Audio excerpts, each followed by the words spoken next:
Get Punjabi ਦੇ ਦਾਨਸ਼ਵਰ ਦਰਸ਼ਕ ਤੇ ਸੁਚੇਤ ਸਰੋਤਾ ਜਨਾਂ ਦਾ ਨਿਰਭਉ ਨਿਰਵੈਰ ਪ੍ਰੋਗਰਾਮ ਦੇ ਇਸ ਵਿਸ਼ੇਸ਼ ਐਪੀਸੋਡ ਵਿੱਚ ਨਿੱਘਾ ਸਵਾਗਤ ਹੈ। ਅੱਜ ਅਸੀਂ ਆਪਣੇ ਨਿਸ਼ਚਿਤ ਔਰ ਨਿਰਧਾਰਿਤ ਸਮੇਂ ਤੋਂ ਕੁਝ ਸਮਾਂ ਪਹਿਲਾਂ ਇਹ ਪ੍ਰੋਗਰਾਮ ਆਰੰਭ ਰਹੇ ਹਾਂ ਔਰ ਇਸ ਦਾ ਸਮਾਂ ਵੀ ਥੋੜਾ ਵਧਾ ਦਿੱਤਾ ਗਿਆ। ਉਸ ਦਾ ਖਾਸ ਕਾਰਨ ਹੈ ਕਿ ਘੱਲੂਘਾਰਾ ਦਿਵਸ ਜੋ ਸੱਚਖੰਡ ਸ੍ਰੀ ਹਰਿਮੰਦਰ ਸਾਹਿਬ, ਸ੍ਰੀ ਅਕਾਲ ਤਖਤ ਸਾਹਿਬ ਅਤੇ ਹੋਰ ਦਰਜਨਾਂ ਹੀ ਇਤਿਹਾਸਕ ਅਤੇ ਦੂਸਰੇ ਗੁਰਦੁਆਰਿਆਂ ਦੇ ਉੱਤੇ ਇੱਕਦਮ ਇੱਕ ਮੁਸ਼ਤ 1984 ਦੇ ਵਿੱਚ ਲਗਾਤਾਰ ਔਰ ਪੂਰੀ ਭਾਰਤ ਦੀ ਪੂਰੀ ਤਾਕਤ ਦੇ ਨਾਲ ਜੋ ਫੌਜੀ ਕਾਰਵਾਈ ਕੀਤੀ ਗਈ, ਉਸ ਦੀ ਮਿਸਾਲ ਦੁਨੀਆ ਵਿੱਚ ਕਿਧਰੇ ਨਹੀਂ ਮਿਲਦੀ। ਔਰ ਉਸ ਦੇ ਵਿੱਚ ਸ੍ਰੀ ਅਕਾਲ ਤਖਤ ਸਾਹਿਬ ਨੂੰ ਢਾਹ ਢੇਰੀ ਕਰ ਦਿੱਤਾ ਗਿਆ। ਸਿੱਖ ਰੈਫਰੈਂਸ ਲਾਇਬ੍ਰੇਰੀ ਸਾੜੀ ਗਈ, ਲੂਹੀ ਗਈ, ਲੁੱਟੀ ਗਈ, ਤੋਸ਼ੇਖਾਨਾ। ਔਰ ਸਭ ਤੋਂ ਵੱਡੀ ਗੱਲ, ਇਹ ਸਾਰਾ ਕੁਝ ਕਰਨ ਦੇ ਪਹਿਲਾਂ ਕਰਫਿਊ ਲਗਾ ਦਿੱਤਾ ਗਿਆ। ਆਵਾਜਾਈ ਦੇ ਸਾਰੇ ਸਾਧਨ ਬੰਦ ਕਰ ਦਿੱਤੇ ਗਏ। ਕੋਈ ਖਬਰ ਕਿਸੇ ਪਾਸਿਓਂ ਨਾ ਜਾ ਸਕੇ ਔਰ ਕੇਵਲ ਸਰਕਾਰੀ ਬਿਆਨ ਹੀ ਲੋਕਾਂ ਤੱਕ ਪਹੁੰਚਾਇਆ ਜਾਏ।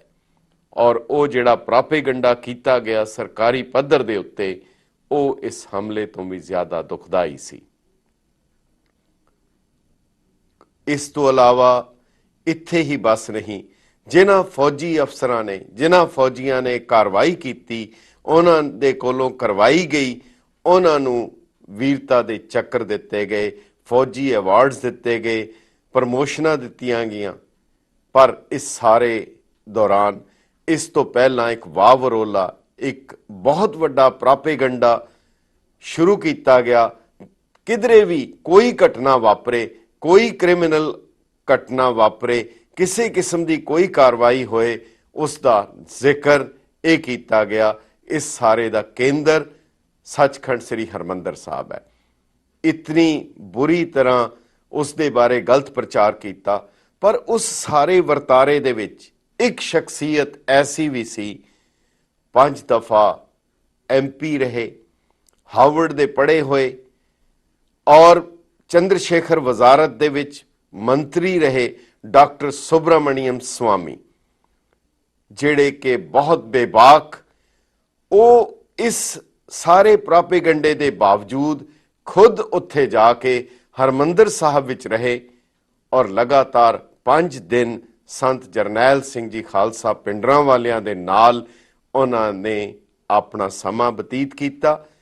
ਉਹਨਾਂ ਨੇ ਉਹ ਸਾਰਾ ਕੁਝ ਜਿਹੜਾ ਗਲਤ ਪ੍ਰਾਪੇਗੰਡਾ ਹੋ ਰਿਹਾ ਸੀ, ਉਸ ਦੇ ਬਾਰੇ ਬਹੁਤ ਕੁਝ ਖੁੱਲ੍ਹ ਕੇ ਪਹਿਲਾਂ ਵੀ ਕਿਹਾ ਔਰ ਸਾਨੂੰ ਤਸੱਲੀ ਹੈ। ਨਿਊਯਾਰਕ ਵਿੱਚ ਆਏ, ਪਿਛਲੇ ਹਫ਼ਤੇ ਅਸੀਂ ਉਹਨਾਂ ਦੇ ਨਾਲ ਗੱਲਬਾਤ ਕੀਤੀ ਔਰ ਉਹਨਾਂ ਨੇ ਬੜੀ ਹੀ ਬੇਬਾਕੀ ਦੇ ਨਾਲ ਡਾਕਟਰ ਸੁਬਰਾਮਣੀਅਮ ਸਵਾਮੀ ਜਾਂ ਸੁਬਰਾਮਣੀਅਨ ਸਵਾਮੀ ਦੋਨੋਂ ਨਾਂ ਲਿਖਦੇ ਹਨ। ਹਾਲਾਂਕਿ ਉਹਨਾਂ ਦੀ ਅਵਸਥਾ ਇਸ ਵੇਲੇ 74 ਸਾਲ ਦੀ ਹੈ, ਪਰ ਉਹਨਾਂ ਦਾ ਜਜ਼ਬਾ, ਜੋਸ਼ ਔਰ ਸੱਚ ਦੱਸਣ ਦੀ ਜਿਹੜੀ ਸਮਰੱਥਾ ਔਰ ਜਿਹੜਾ ਲਾਲਚ ਹੈ, ਉਹ ਉੱਭਰ ਕੇ ਉਲਾਰ ਹੁੰਦਾ ਨਜ਼ਰ ਆਉਂਦਾ ਹੈ। ਹੁਣ ਪੇਸ਼ ਹੈ ਡਾਕਟਰ ਸੁਬਰਾਮਣੀਅਮ ਸਵਾਮੀ ਦਾ ਉਹ ਵਿਸ਼ੇਸ਼ ਇੰਟਰਵਿਊ, ਸਾਕਾ ਨੀਲਾ ਤਾਰਾ, ਉਹਦੇ ਪਿਛੋਕੜ, ਉਸ ਦੇ ਬਾਅਦ ਬਾਰੇ। ਔਰ ਇਸ ਦੇ ਬਾਅਦ ਇਸ ਪ੍ਰੋਗਰਾਮ ਜਿਹੜਾ ਉਹਨਾਂ ਦਾ ਇੰਟਰਵਿਊ ਹੈ, ਉਸ ਦੇ ਬਾਅਦ ਅਸੀਂ ਤੁਹਾਡੀਆਂ ਕਾਲਸ, ਤੁਹਾਡੇ ਵਿਚਾਰ ਜ਼ਰੂਰ ਲਵਾਂਗੇ ਔਰ ਤੁਹਾਡੇ ਵਿਚਾਰਾਂ ਦਾ ਸਵਾਗਤ ਹੈ। ਪੇਸ਼ ਹੈ ਡਾਕਟਰ ਸੁਬਰਾਮਣੀਅਮ ਸਵਾਮੀ ਦੇ ਨਾਲ ਇੱਕ ਵਿਸ਼ੇਸ਼ ਮੁਲਾਕਾਤ।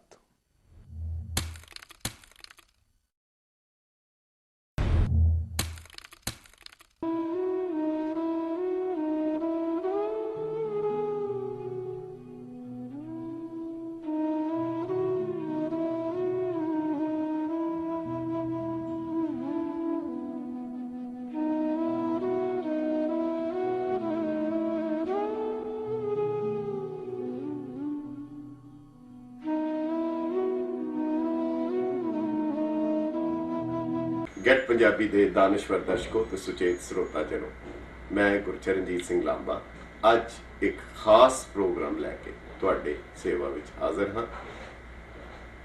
ਭਾਰਤ ਦੇ ਇੱਕ ਬਹੁਤ ਹੀ ਮਨਜ਼ੂਰ ਲੀਡਰ, ਇੱਕ ਆਗੂ, ਜਿਹੜੇ ਸ਼ਾਇਦ ਸਿੱਖ ਸੱਭਿਅਤਾ ਨੂੰ, ਸਿੱਖ ਸਾਈਕੀ ਨੂੰ, ਸਿੱਖ ਮਾਨਸਿਕਤਾ ਨੂੰ ਜਿਨ੍ਹਾਂ ਨੇ ਨਾ ਕੇਵਲ ਸਮਝਣ ਦੀ ਕੋਸ਼ਿਸ਼ ਕੀਤੀ ਬਲਕਿ ਉਸ ਨੂੰ ਨੇੜਿਓਂ ਹੋ ਕੇ ਵੇਖਿਆ, ਔਰ ਖਾਸ ਕਰਕੇ ਉਸ ਸਮੇਂ ਦੇ ਵਿੱਚ ਜਦੋਂ ਕਿ ਕਿਸੇ ਸਿੱਖ ਦੇ ਬਾਰੇ ਗੱਲ ਕਰਨੀ ਜਾਂ ਪੰਜਾਬ ਦੇ ਹਾਲਾਤ ਦੇ ਬਾਰੇ ਗੱਲ ਕਰਨੀ, ਜਦੋਂ ਕਿ ਆਪਸ ਦੇ ਵਿੱਚ ਇਤਨੀ ਜ਼ਿਆਦਾ ਦਰਾਰ ਸੀ, ਉਸ ਵੇਲੇ ਆਪਣੇ ਇੰਨਾ ਵੱਡਾ ਰਿਸਕ ਲੈ ਕੇ ਉਹਨਾਂ ਨੇ ਨੇੜੇ ਹੋ ਕੇ ਕੌਮ ਦੇ ਕੌਮੀ ਕਾਜ਼ ਨੂੰ, ਉਸ ਵੇਲੇ ਦੇ ਮਸਲਿਆਂ ਨੂੰ ਸਮਝਣ ਦੀ ਔਰ ਫਿਰ ਬੜੀ ਬੇਬਾਕੀ ਦੇ ਨਾਲ ਉਸ ਦੇ ਉੱਤੇ ਗੱਲ ਕਰਨ ਦੀ ਕੋਸ਼ਿਸ਼ ਕੀਤੀ।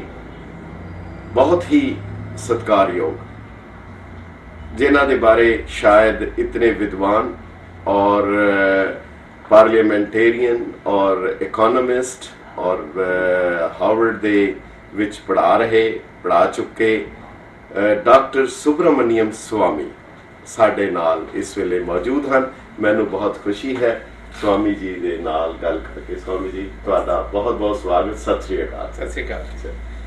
स्वामी जी, आपकी जो शख्सियत है, ਜਿਹੜੀ ਤੁਹਾਡੀ पर्सनैलिटी है, ਤੁਸੀਂ हमेशा पुठे राह पे क्यों तुरते हो, उल्टे रास्ते पे क्यों तुरते हो? उल्टे रास्ते नहीं, जब वहाँ जहाँ भीड़ एक रास्ते जा रही है, कभी भीड़ सोचे बिना चल जाती है जी। और हम जैसे लोगों का एक रिस्पॉन्सिबिलिटी है, एक अधिकार बनती है, एक दायित्व है कि हम लोगों को बताएं कि इस रास्ते में जाओगे तो संकट ही होगा और गड़बड़ होगा। जी जी। अब कभी सुनते हैं लोग, कभी नहीं सुनते हैं, फिर बाद में उनको ठीक लगता है।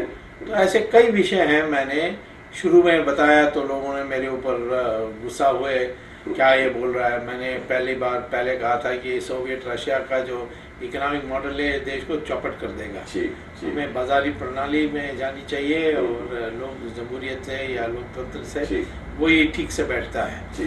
तो उस समय सोवियत रूस का बड़ा प्रभाव था इंदिरा गांधी पर, और उन्होंने, उनके सारे अखबारों ने हमें खूब गाली दिया। बाद में हम मिनिस्टर बने और इकोनॉमिक रिफॉर्म लाई, और उसके बाद जो पहले बोलते थे सोवियत रूस के हक में, जैसे मनमोहन सिंह, वो भी हमारे ऑफिसर बने थे, बाद में मिनिस्टर बने, और सब लोगों ने मिलकर एक इकोनॉमिक रिफॉर्म लाकर सारा देश बदल दी। इसी प्रकार से मैंने शुरू से कहा था कि हमारी अच्छे रिश्ते होनी चाहिए चाइनीज से। वो अभी डामाडोल तो चलते रहती है, परंतु लड़ाई होने से दूसरे लोग इसका फायदा उठाते हैं। जी। अमेरिका से भी अच्छे संबंध होनी चाहिए, गुलाम नहीं बननी चाहिए, पिट्ठू नहीं बननी चाहिए। परंतु अमेरिका से ये जो सोवियत रूस के कहने पर हमने गाली गलौज शुरू की थी, वो सब बंद कर देना, ये सारी चीज़ों को लोगों ने पसंद नहीं किया। जी। और इसीलिए आपके सिखों की समस्या भी जब आई, और जिस तरीके से इंदिरा गांधी ने ऑपरेशन ब्लू स्टार चलाई, उस समय भी मैं अकेला हो गया था। लेकिन आज सब यही सही वही आपकी इसका मतलब इनहेरेंट पर्सनैलिटी में, जैसे फायर ब्रांड चंद्रशेखर जी जिन्हें बलिया का भिंडरा वाला कहते हैं, तो मतलब आपको हम कह ले कि उसी तरीके से आप चंद्रशेखर जी के साथ रहे। और ख़ास करके 1984 में जो आपका रोल रहा जी, वो बहुत ही एक बड़ी अजीब सी है, महसूस भी नहीं किया जा सकता। उस समय तो खैर सोचा भी नहीं जा सकता था। मैं उस पर आपसे थोड़ा सा तफसील से मैं कोशिश करांगा ਤੁਹਾਡੇ ਨਾਲ ਗੱਲ ਕਰਾਂ। ਪਰ ਤੁਸੀਂ ਜਿਸ ਵੇਲੇ ਐਮਰਜੈਂਸੀ ਦੇ ਵਿੱਚ ਵੀ ਸਫ਼ਰ ਕੀਤਾ, ਜੀ ਜੀ, ਤੁਸੀਂ ਐਮਪੀ ਬਣੇ ਜੀ, ਉੱਥੋਂ ਦੌੜ ਕੇ ਤੁਸੀਂ ਅਮਰੀਕਾ ਆ ਗਏ, ਇੱਥੋਂ ਜਾ ਕੇ ਫਿਰ ਵਾਪਸ ਤੁਸੀਂ ਪਾਰਲੀਮੈਂਟ ਸੈਸ਼ਨ ਅਟੈਂਡ ਕੀਤਾ, ਫਿਰ ਗਾਇਬ ਹੋ ਗਏ। ਸੋ ਇਹ ਜਿਹੜਾ ਤੁਹਾਡਾ ਇੱਕ ਰੋਲ ਹੈ, ਜਿਹੜਾ ਕਿ ਗੁਰੀਲਾ ਫਾਈਟਰ ਦਾ ਹੈ ਜੀ, ਔਰ ਉਹ ਤੁਹਾਡੀ ਪਰਸਨੈਲਿਟੀ ਦੇ ਵਿੱਚ ਸ਼ਾਇਦ ਇਹ ਤਿੰਨਾਂ ਦੇ ਵਿੱਚ ਕੁਝ ਕਾਮਨ ਨਹੀਂ ਲੱਗ ਰਿਹਾ। ਸੰਤ ਜਰਨੈਲ ਸਿੰਘ ਭਿੰਡਰਾਂਵਾਲੇ, ਚੰਦਰਸ਼ੇਖਰ ਔਰ ਤੁਹਾਡੇ ਵਿਚਕਾਰ ਕੋਈ ਚੀਜ਼ ਜਿਹੜੀ ਹੈ ਮਿਲਦੀ ਹੈ ਜਿਹਦੇ ਕਰਕੇ ਦੋਨਾਂ ਦਾ ਆਪਸੀ ਤਾਲਮੇਲ ਲੱਗਦਾ? जी, तालमेल इस बात से आती है कि आखिर में गुरु गोविंद सिंह भी देखिए, इतना अत्याचार था। सिर्फ 5 लोगों को रखकर उन्होंने देश बदल दी। तो हम तो समझते हैं कि चंद्रशेखर भी इसी प्रकार के थे।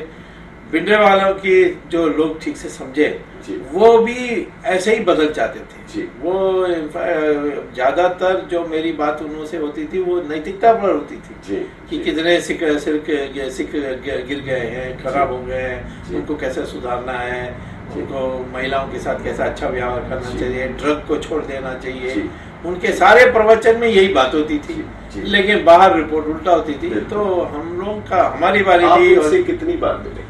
मैं कुल मिलाकर के 4-5 बार मिला। आपका पहली बार उनसे मिलने का इरादा क्या हुआ, और कुछ घर में या दोस्तों मित्रों ने आपको नहीं कहा कि वो किसके पास? हाँ, डराने वाले तो बहुत थे। नहीं, पहली बार मैं मिला जब पार्लियामेंट में पीसी सेठी जब होम मिनिस्टर थे, उन्होंने उठकर कहा कि खालिस्तान का हेडक्वार्टर्स रूम नंबर 32 नानक निवास में है। और उन्होंने फिर कहा कि प्रिंटिंग प्रेस है, ये है, वो है। तो मैंने सोचा है कि क्यों ना जाकर देखें रूम नंबर 32। तो सब ने कहा कि मत जाओ, वो तो भिंडरावाला के कब्जे में है, वो तो आपको जाने नहीं देगा। तो मैंने हमारी जनता पार्टी के कार्यकर्ता को भेजा भिंडरावाला जी के पास और कहा कि वो पता करो कि मैं आ सकता हूँ और रूम नंबर 32 देख सकता हूँ। तो मैसेज आया कि आयो और मुझसे भी मिल लो।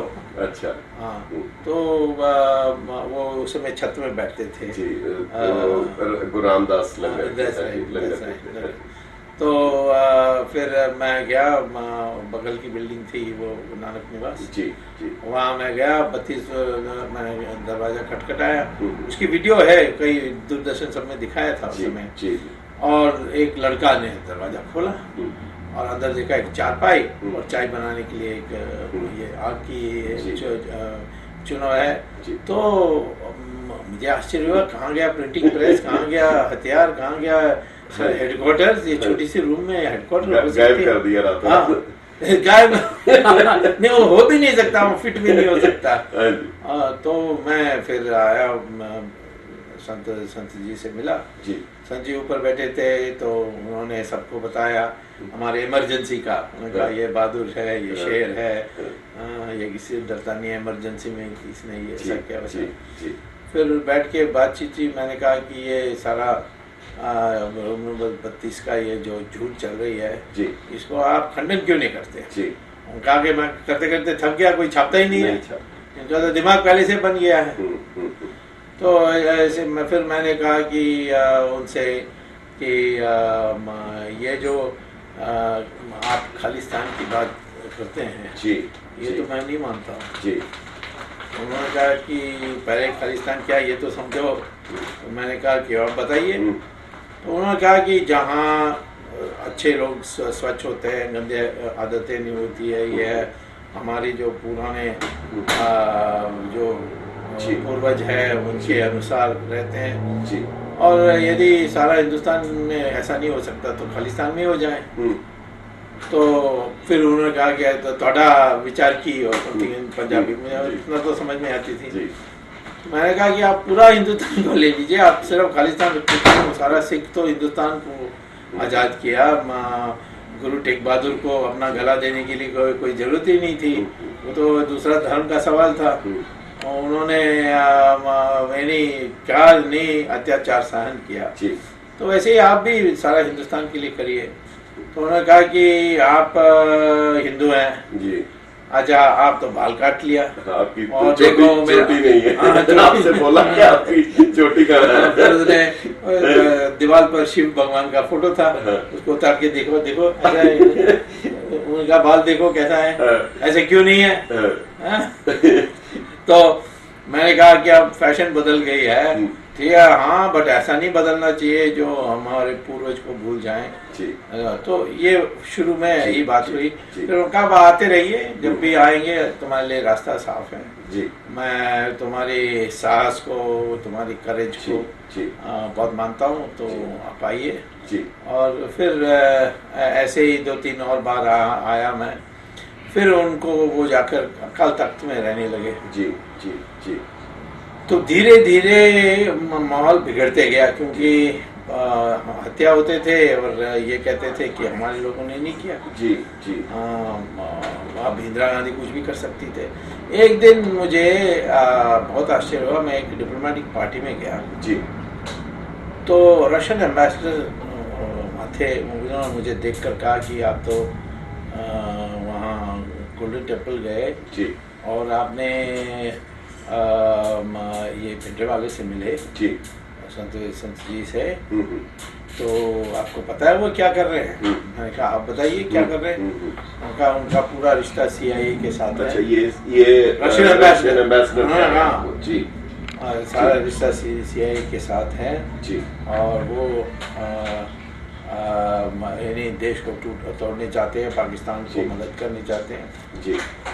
तो मैंने कहा मुझे तो लगता है कि आपका CPM का वो हरकिशन सुरजीत जी, उसका ड्रग ट्रैफिक रुक गया, इसीलिए उसी का प्रॉब्लम होगा, ऐसा कुछ होगा। उसके लिए आप चिढ़ रहे हैं। अब कोई CIA से कांटेक्ट कर रहे हैं तो ट्रांसमीटर होना चाहिए, ट्रांसमीटर के तो हम ट्रैक कर सकते हैं, आजकल तो इक्विपमेंट है ट्रैक करने के लिए। ये कैसी बात आप कह रहे हैं? लेकिन उसके बाद तो कुछ बात नहीं हुई, परंतु मैं सोचने लगा ये रशियन एम्बेसडर को क्यों ही इंटरेस्ट है। जी। तब पता लगा कि 1978 से जी सोवियत यूनियन के अंदर, अब ये सारे रिकॉर्ड्स बाहर निकले हैं जी, जो आप वुडरो विल्सन लाइब्रेरी और हार्वर्ड यूनिवर्सिटी लाइब्रेरी में आपको डॉक्यूमेंट्स में मिल सकती है। उन्होंने सोचा कि पंजाब को हम पूर्ण रूप से कम्युनिस्ट बना सकते हैं। जी जी, क्योंकि वहाँ एक किसानों का आंदोलन थी और नौकरी ना होने की थी, उन्होंने कहा उसको लेकर, और हरकिशन सुरजीत यही उनको बोलता था कि कम्युनिज्म आ जाएगी पंजाब में, और वैसे भी लोकल बॉडीज इसमें जीत रहे थे। तो एक छोटा सा इसमें मैं अगर भूल नहीं जाऊँ, देखिए कम्युनिज्म जो है, कम्युनिस्ट बंगाल में भी है और पंजाब में भी थे, जो कि पंजाबी कुदरती तौर पर देशभक्त रहे और आज़ादी की लड़ाई में इनका आपस में तालमेल रहा। कलकत्ता से वो अंडमान या कामागटमारू, वो इनसे आपस में दोनों क्रांतिकारियों का संबंध रहा। पर एक ये, और जो ये क्या कारण हुआ कि जो बंगाल के कम्युनिस्ट हैं वो तो पक्के हिंदू है, वो तो दशहरा भी, दुर्गा पूजा सब कुछ, मगर ये क्या कारण है कि जो अपने धर्म से धर्म विहीन हो जाते हैं, धर्म छोड़ देते हैं, वो कम्युनिस्ट बनते हैं, इसलिए उनको कम्युनिस्ट भी पंजाब में कह देते हैं। ये क्या कारण है? वहां का कम्युनिज्म और ये कम्युनिज्म में, दोनों में फर्क क्यों है? ये चलते चलते अगर आप वहाँ तो वो, क्योंकि वो श्री अरविंदो, स्वामी विवेकानंद, रामकृष्णा, ये सब संतों के कारण ऐसी पकड़ हो गई कि उसके विरुद्ध में बोलकर करो और इसको सब छोड़ दो कहो तो कोई भी उसको पूछने वाला। मगर यहाँ पंजाब में इन्होंने कहा कि आपको अगर पंजाब की फूड प्रॉब्लम हल करनी है, हरमंदिर साहब के सरोवर में चावल बीज दीजिए, और मतलब धर्म के विरोध में यहाँ पर क्यों है? ये इनका तो यहाँ का जो हरकिशन सुरजीत था और जो बाकी कम्युनिस्ट लीडर्स थे, वो तो बंगाल में तो एक बंगालीपन भी है जी, यहाँ ये जो बंगलापन जी, तो वो वहाँ इन चीजों में जुड़ते थे जी। लेकिन ये पंजाब में जी, ये सारे लोग जो मॉस्को में जाकर पढ़ के आए थे जी, इनको तो लगता था, वो तो ज्यादा उनसे भी ज्यादा, जैसे नए मुसलमान प्याज खाता है ऐसे कहते हैं, वैसे थे। और इनका गुस्सा भिंडरावाले पर यही था कि वो धर्म को वापस, धर्म की बात करते। सो आप ये कहते हैं कि भिंडरावाला धर्म की बात करते थे, धार्मिक व्यवस्था को ऊंचा, लोगों का आचरण ऊंचा उठाना चाहते थे, इसलिए भारत सरकार या श्रीमती इंदिरा गांधी या जो भी कम्युनिस्ट रशिया, इनका आपस में एक तालमेल था कि इनका गुस्सा कि पंजाब में इन्होंने कम्युनिज्म को नहीं पनपने दिया, इसलिए आप ये कहते हैं कि इसका रूट काज ये था और कोई नहीं था कि इनको लग रहा था पंजाब हमारे हाथ में आ रही है। जैसे आज क्रिश्चियंस जो हैं जी, वो भी समझते हैं कि पंजाब हमारे हाथ में आ सकती है। जी जी जी, जी और अच्छा, इसमें फिर ये क्या कारण आप बता रहे, कम्युनिस्ट हो गए, रशिया हो गया, भारत सरकार का वो फैक्टर हो गया, पंजाब का हिंदू कैसे इनके साथ में मिल गया, और टोटली इनके साथ में कोई भी बात हो उसने पहले अपनी मातृभाषा से इनकार किया, पंजाबी जो बुनियाद जहां से ये शुरू हुई कि ये गंवारों की बोली है। बंगाली मुसलमान चाहे वो कोई भी है वो बंगला भाषा, तमिल का कोई भी है वो अपनी लैंग्वेज को। यहाँ पर ये सारी विपदाएं, सारी विपत्तियां, ये मुसीबतें पंजाब में क्यों आई कि इन्होंने अपना धर्म भी छोड़ा, भाषा भी छोड़ी और विदेशी वो फिलॉसफी को भी एक्सेप्ट किया? जी, इसमें आपको थोड़ा फर्क करना पड़ेगा। जी जी।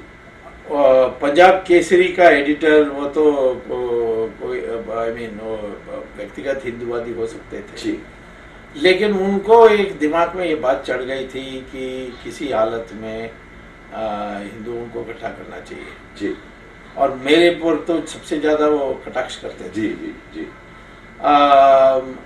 ज्यादातर जो हिंदी भाषा के लोग थे जी, वो तो पंजाबी ही बोलते थे। हाँ जी, पंजाबी बोलते, बोल ही नहीं सकते। हाँ, बोल ही सकते हैं और उनका हिंदी भी पंजाबी था। जी। जो हिंदी मैं बोलता हूँ उसमें इतने संस्कृत के शब्द हैं, हाँ जी, वो उनमें नहीं था। मुझे एक बड़ा अच्छा वो पंजाबी कह रहा था, अब मैंने देश छोड़ देना, भारत में नहीं रहना है। क्या हो गया? कहता जी आज वो अखबार में खबर छपी है, क्या कहता है, राम स्वरूप ने चोरी की, फलस्वरूप पकड़ा गया। कहता आप देश छोड़ देंगे। तो ये, और दूसरा है कि हिंदुओं में भी आरएसएस के गुरु गोलवालकर थे या आरएसएस के जो प्रमुख, वो इस राय के नहीं थे ना, नहीं थे। हाँ, बट ये आर्य समाज थे। आर्य समाज उसको कांग्रेस मैनिपुलेट कर रही थी। जी। देखिए क्या हुआ कि इंदिरा गांधी हार जाएगी चुनाव, ये 1982 से लगने लगा। तो इंदिरा गांधी ने जम्मू की जो कश्मीर में जो इलेक्शन हुई 82 में, उन्होंने जम्मू में चला दिया कि मुसलमान क्रिकेट मैच में जाकर पाकिस्तान की ताली बजाते हैं। तो वहाँ बड़ी मात्रा में जीत हो गई। जी। तो वो एक हिंदूवादी हवा पैदा करके चुनाव जीतने के दिमाग में थे, यानी कम्युनलिज्म को अपने पर्पस के लिए इलेक्शन पॉलिटिक्स में इस्तेमाल। पंजाब में भी यही किया। पंजाब में निश्चित तौर पर यही किया। जी। शुरू में उन्होंने सोचा कि अकाली को कमजोर करने के लिए भिंडरावाला को खड़ा करो, और भिंडरावाला कहेंगे ये नपुंसक हैं, ये कुछ नहीं है ये। बट भिंडरावाला जैसे उसकी पॉपुलैरिटी बढ़ी, उसको समझ में आई कि मैं तो अपने पांव पर खड़े होकर प्रवचन कर सकता हूँ, तो ये कांग्रेस से मुझे क्या है। जी। तो कांग्रेस से दूरी शुरू हुई, और उस दूरी के कारण इन्होंने सोचा ये तो अब इतना बड़ा हो गया। शुरू में तो हमने इसके लिए पब्लिसिटी की, ये अन्ना हजारे की भी यही प्रॉब्लम हुई इस बार। शुरू में इन्होंने बहुत मदद की कि रामदेव को कम किया जाए, और फिर अन्ना हजारे अलग हो गए, अमीन स्वाधीन अलग से अपने इंडिपेंडेंट विचार के हो गए। तो यहाँ भी ये जब भिंडरावाला अपने पांव पर खड़े होने लगा, तो तब इनको खतरा लगा।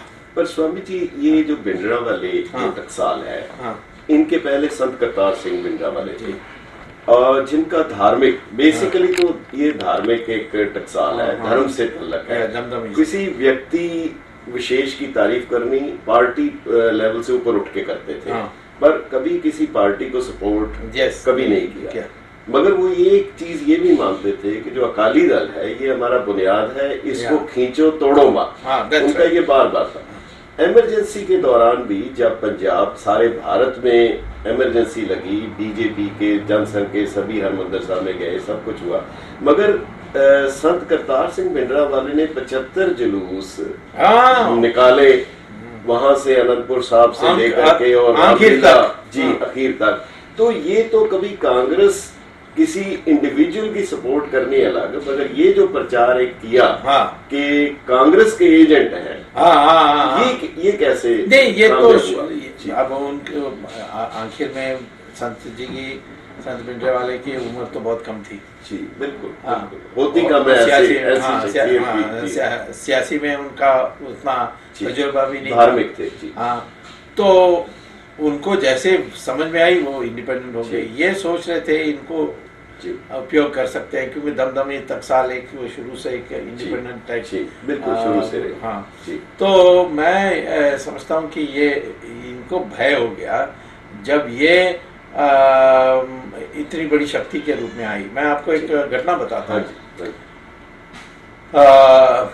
एक दिन 5 निहंग, मैं भिंडरावाला के साथ था उस समय, और उन्होंने मुझे कहा कि एक तुम आते हो सुबह, शाम को चले जाते हो, तुम 4-5 दिन रहो मेरे साथ। अच्छा। तो मैं फिर 5 दिन रहा। तो दूसरा दिन एक खबर आई कि फिरोजपुर में 5 निहंग को सीआरपी ने गोली से जी। तो उन्होंने मुझे, मैं सुबह मिलता था उनको नाश्ता के बाद, तो मैंने जब बातचीत, उन्होंने कहा ये खबर जानते हो? मैंने कहा हाँ, मैंने अखबार में देखा। तो उन्होंने कहा इसका असलियत पता करना चाहिए जी। तो मैंने कहा ठीक है, आप जाओगे वहाँ? मैंने कहा जाऊँगा, बन तो मुझे कोई पहचान नहीं है वहाँ, तो वो सब मैं देख लूँगा। तो उन्होंने फ़ोन उठाया, किसी को फ़ोन किया, तो सारी इंतज़ाम हो गई थी, और पुलिस भी उनको मानते थे, तो हमारे पूरा व्यवस्था हो गया था, बंदोबस्त हो गई थी। तो मैं वहाँ गया, मैंने देखा, और वहाँ की सीआरपी कमांडेंट से भी पूछा, तो उन्होंने कहा कि ये निहंग ऊपर बैठे थे बस से, बस आकर रुक गई थी। तो ये सीआरपी वालों ने कहा कि उतरो। तो 4 तो उतर गए थे।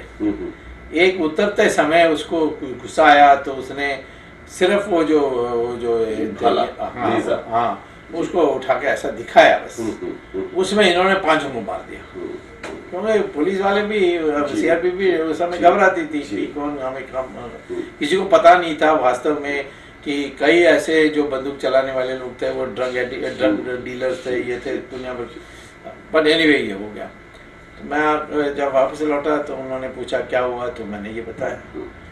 तो उन्होंने कहा मुझसे कि तो ये तो बहुत बुरा है, इसके लिए कुछ करना चाहिए। तो मैंने कहा मैं दिल्ली जा रहा हूँ, मैं पार्लियामेंट में उठाऊंगा। नहीं पार्लियामेंट में क्या, वो लोग कभी करने वाले चाहिए। तो फिर मैंने कहा कि फिर क्या हो सकता है? उन्होंने कहा कि ऐसे लोग कहते हैं कि ये 5 मारेंगे तो हम 50 मारे।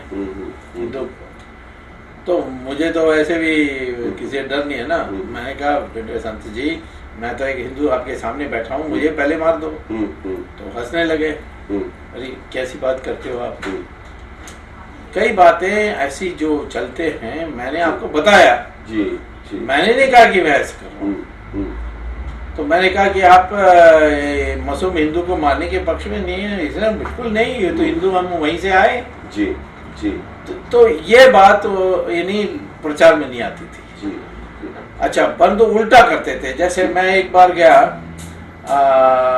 अकाल तख्त में, जब मैं ठहरा था, तो जब बाहर निकला तो अखबार वाले साहब घेर लिया मुझे। अब इंदिरा के साथ 5 दिन रहे, कैसा था? मैंने कहा बड़ा अच्छा था, बड़े आनंद रहे, उनके प्रवचन सुने। तो उन्होंने कहा वो तो टेररिस्ट है। मैंने कहा टेररिस्ट रोज प्रेस कॉन्फ्रेंस करेगा? जी। मैं यानी जब मैं था उन 5 दिन के शाम को प्रेस आते थे जी। अकाल तख्त में वीडियो वाले से सवाल पूछते थे जी। मैं कहा कोई प्रेस ऐसा कर सकता है, टेररिस्ट ऐसा कर सकता है? वो कहा कि आपने हथियार देखे वहाँ? मैंने देखो, मैं गया विद्यावाला के गेस्ट के, वहाँ हथियार देखने के लिए नहीं गया, तो हथियार देखने के सवाल ही नहीं है। दूसरे दिन सब अखबारों ने यही छापा, स्वामी कहता हथियार नहीं है जी।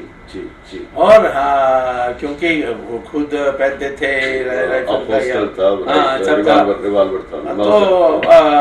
लोग ने सोचा भंडार होगा, तो हमें बदनाम करने के लिए ऐसा। तो उनका, संत जी को बदनाम करने के लिए बहुत प्रयास हुआ इंदिरा गांधी के। अच्छा स्वामी जी, आप तो इतने करीब रहे, मैं 2 चीजें मुझे ज़हन में आती हैं। किसी से अगर विचारों का तालमेल ना हो तो 5 मिनट से ज्यादा नहीं बैठ सकते। आप 5 दिन कैसे उनके साथ रह गए? इसका मतलब विचारों की सहमति थी। देखिए, उनके पास जो मेरी साथ बात होती थी, उन्होंने कभी मुझसे खालिस्तान की बात नहीं जी।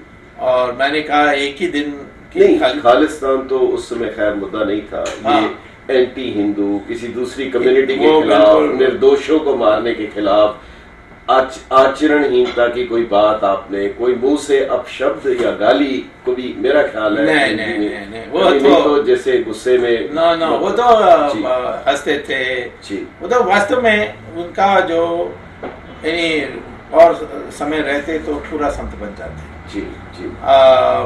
उनका तो ऐसा, उनका प्रवचन मैंने सुना, ड्रग के खिलाफ बोले जी, महिलाओं का छेड़छाड़ के खिलाफ जी जी। उन्होंने खुद 2-3 लोगों को, एक बार मुझे याद है मैं बैठा था जी, तो एक परिवार आई जी और उनके साथ एक लड़की भी थी। तो इन्होंने संत जी ने कहा कि ये मेरी बेटी है, इससे तुम दहेज मांगते हो। हिंदू लड़की थी। हाँ जी जी जी जी। वो क्या बात क्या हुई थी, उसका काफी प्रचार हुआ, क्या बात? नहीं, इतनी बात हुई कि वो उसको तंग कर रहे थे दहेज पर, उसके हिंदू लड़की के ससुराल है जी जी। तो ये परिवार जो आई वो ससुराल थी जी जी जी। तो संत जी ने कहा मेरे सामने, ये तो मेरी बेटी है, इससे आप दहेज चाहते हो? ना ऐसे बोले, नहीं कोई बात नहीं, पॉकेट में लगाया और पैसा रख के क्या लो दे जाओ। उन्होंने बोला ऐसा ससुराल नहीं चाहिए ऐसा ससुर नहीं चाहिए। तो उन्होंने कहा दहेज नहीं चाहिए तो ठीक है, आगे से कभी इसको तंग मत करना, ये मेरी बेटी है। और ये आप समझते हैं कि ये उनकी दिली भावना थी, मतलब बनावट नहीं थी इसमें? बिल्कुल नहीं बनावट थी, मैं क्यों, वो तो अचानक मैं था वहाँ जी जी। और उनके कैरेक्टर में, उनके आचरण में, क्योंकि वो प्रचार में भी कहते थे जी महिलाओं को कभी नहीं छेड़छाड़ करना चाहिए, शराब नहीं पीना चाहिए, ड्रग्स नहीं लेना चाहिए। शराब पर तो खुशवंत सिंह जी ने लिखा एक जगह, कहते कि एक बार मैं बैठा था तो उनकी कृपान मुझे थोड़ी सी चुभ रही थी, तो वो कहने लगे कि अगर कोई मुझे शराब पीता पकड़ा जाएगा मैं उसको जिंदा जला दूंगा। तो खुशवंत सिंह कहने लगा कि मैंने कहा कि ये अकालियों का मामला इंदिरा गांधी के हवाले, इंदिरा गांधी को चाहिए इनके हवाले कर दे, आधे अकाली ये खत्म कर देगा। तो वो तो उनका जीवन था, अगर आप हिंदू हो तो हिंदू रहो, है ना? अगर मुझे उन्होंने कहा कि शिव भगवान इतना लंबा बाल रखते हैं, तुम क्यों नहीं रखते? जी जी। तो अच्छा, एक बार बार एक बात इतने जोर से कहीं पर हिंदुस्तान में, देश में कहीं भी कोई दुर्घटना और ऐसा कृत्य हो जाए, वो भिंडरावाले ने किया। हरमंदिर साहब जो है वो उसका अड्डा है, वो ये है। तो क्या ये आप नहीं समझते कि पुलिस का ये फर्ज है कि अगर किसी ने को कत्ल किया, क्राइम किया, उसको आइडेंटिफाई करे, उसको प्रोसिक्यूट करे। वो तीसरे दिन किसी को पकड़ के मार दिया और कह दिया जी ये उसमें शामिल था। नहीं, वो तो साजिश था ना। ये तो इसमें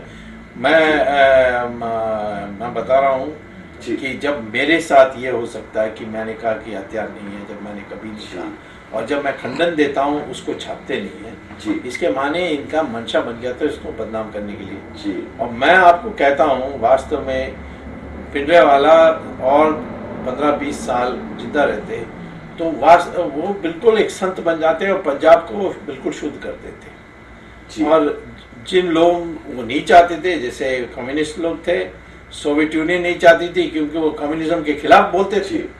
कम्युनिज्म क्या है, 2-3 बार मेरे सामने बोले उन्होंने। और इंदिरा गांधी सोचती थी कि पंजाब मेरे हाथ से निकल जाएगी। पर ये स्वामी जी, टोटल पोलराइजेशन कैसे होगी पंजाब में, हिंदू सिख डिवाइड कंप्लीट कैसे हो गया?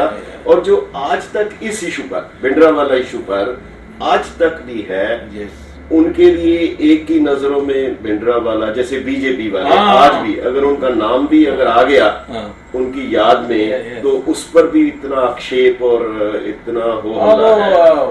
वो देखिए, उसको ठीक करना है। क्या है, मैं पहले कहता हूँ जी, हिंदू है तो वो गुरु तेग बहादुर की वो जो ऋणी है, वो कभी भूल नहीं सकता जी जी।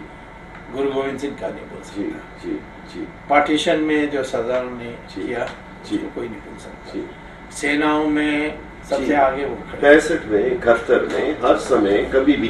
पर फिर इनको देशद्रोही करके क्यों? ये तो मेरी राय में तो अंतर्राष्ट्रीय साजिश थी, जिसमें कई लोग फंस गए।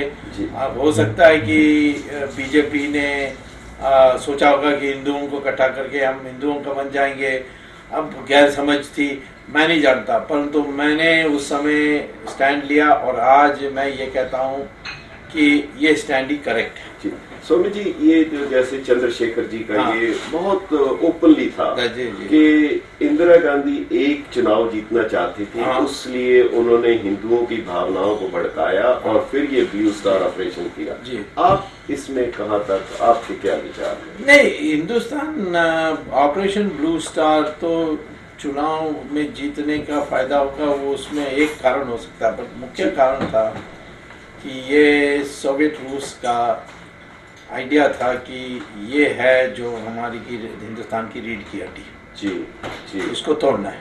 अच्छा हाँ, ये कभी हमारे हो नहीं सकते।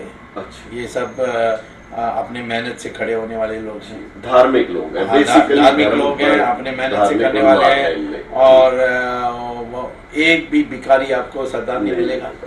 हाँ जी। तो ये एक सरदारों ने तो, सिखों ने तो अंग्रेज को हरा दी और अंग्रेज को समझौता करना पड़ा, अफगानिस्तान और सोमनाथ का दरवाजा लेकर आए। जी, वो तो दरवाजा मैं कहता हूँ कि हम तो हिंदू लोग सदा के लिए, सदा के लिए, ये नहीं कि एक बार एहसान मान लिया, सदा के लिए हम ऋणी हैं। और ये जो हुआ ये पागलपन मैं समझता हूँ जो हिंदुओं ने किया।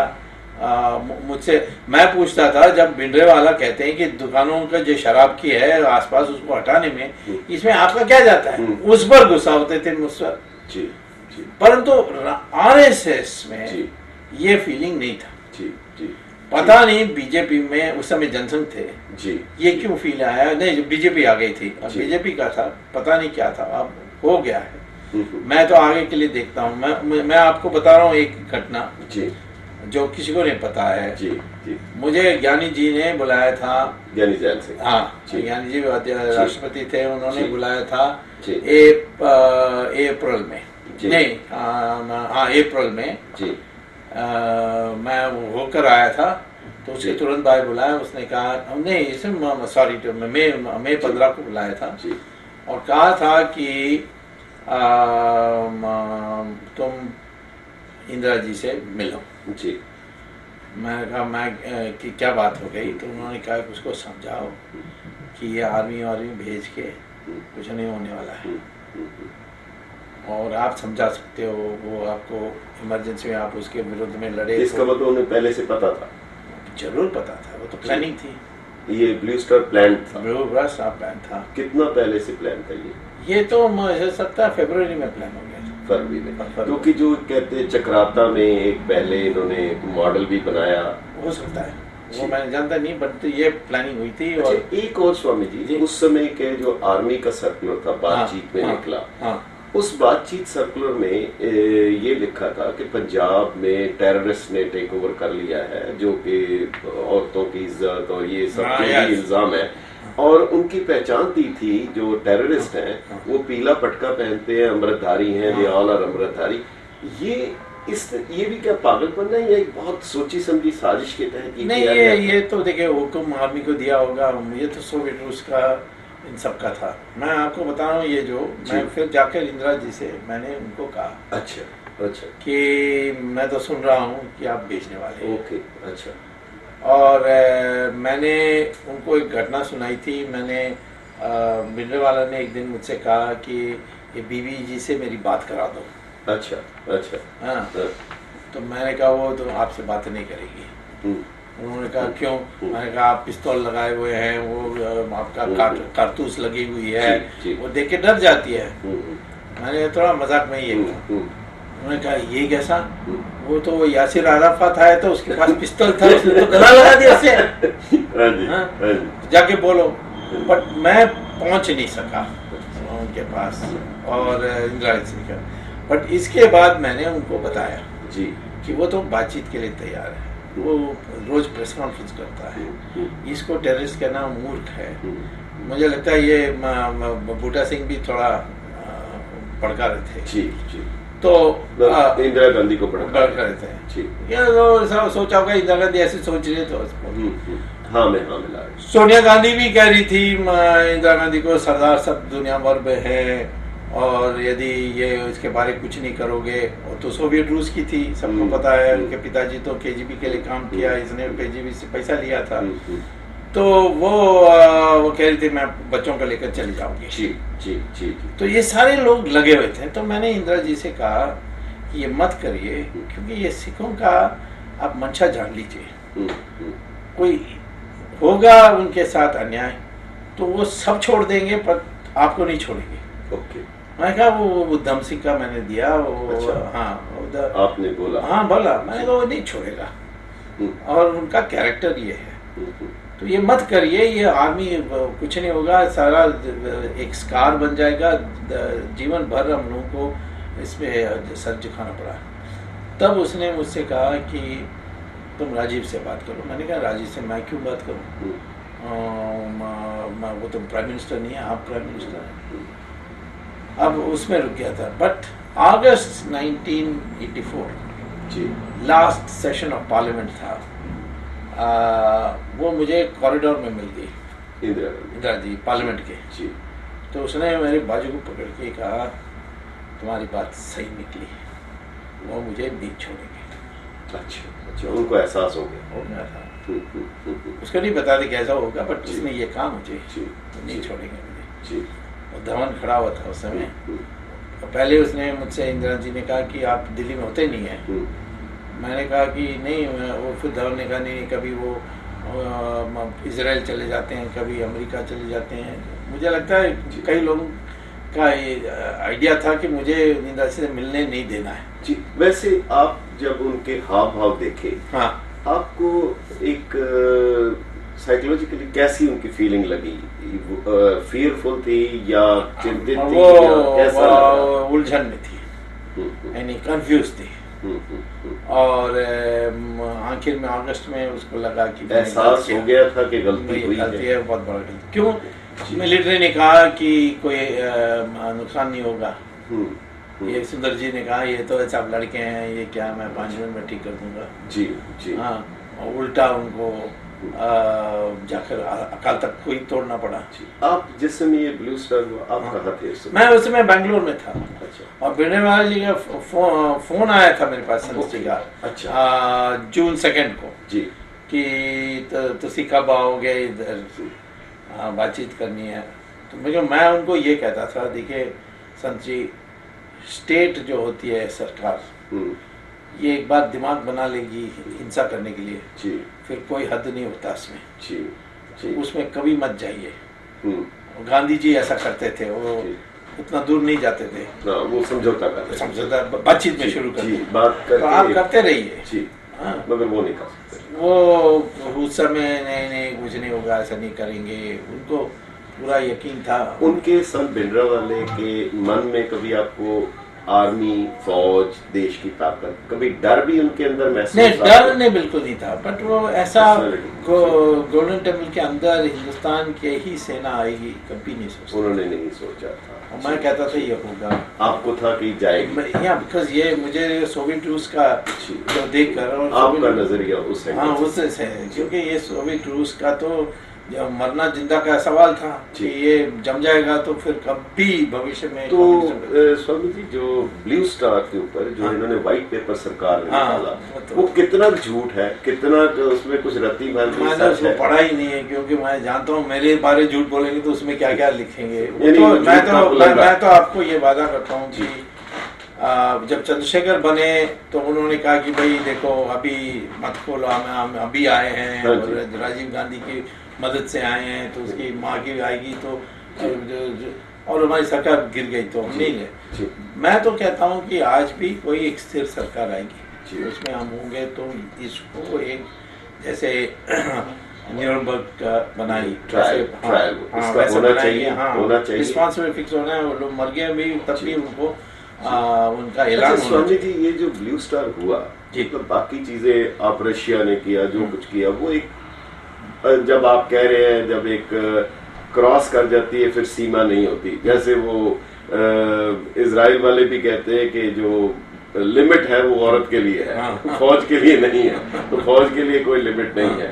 तो उसमें आप ये बताएं कि ये जिस तरीके से ऑपरेशन किया गया, जी जी, बहुत छोटे छोटे मैं 2-4 पॉइंट्स आपसे जानना चाहता हूँ। जैसे कभी लड़ाई होती है तो वार तभी होता है जब उसको वार डिक्लेयर किया जाता है, अदरवाइज इट इज कॉन्फ्लिक्ट। वहां पर दरबार साहब के बाहर इन्होंने बारबड वायर लगा करके इंक्लोजर बनाई और जो उसके ऊपर बोर्ड लगा था POWs,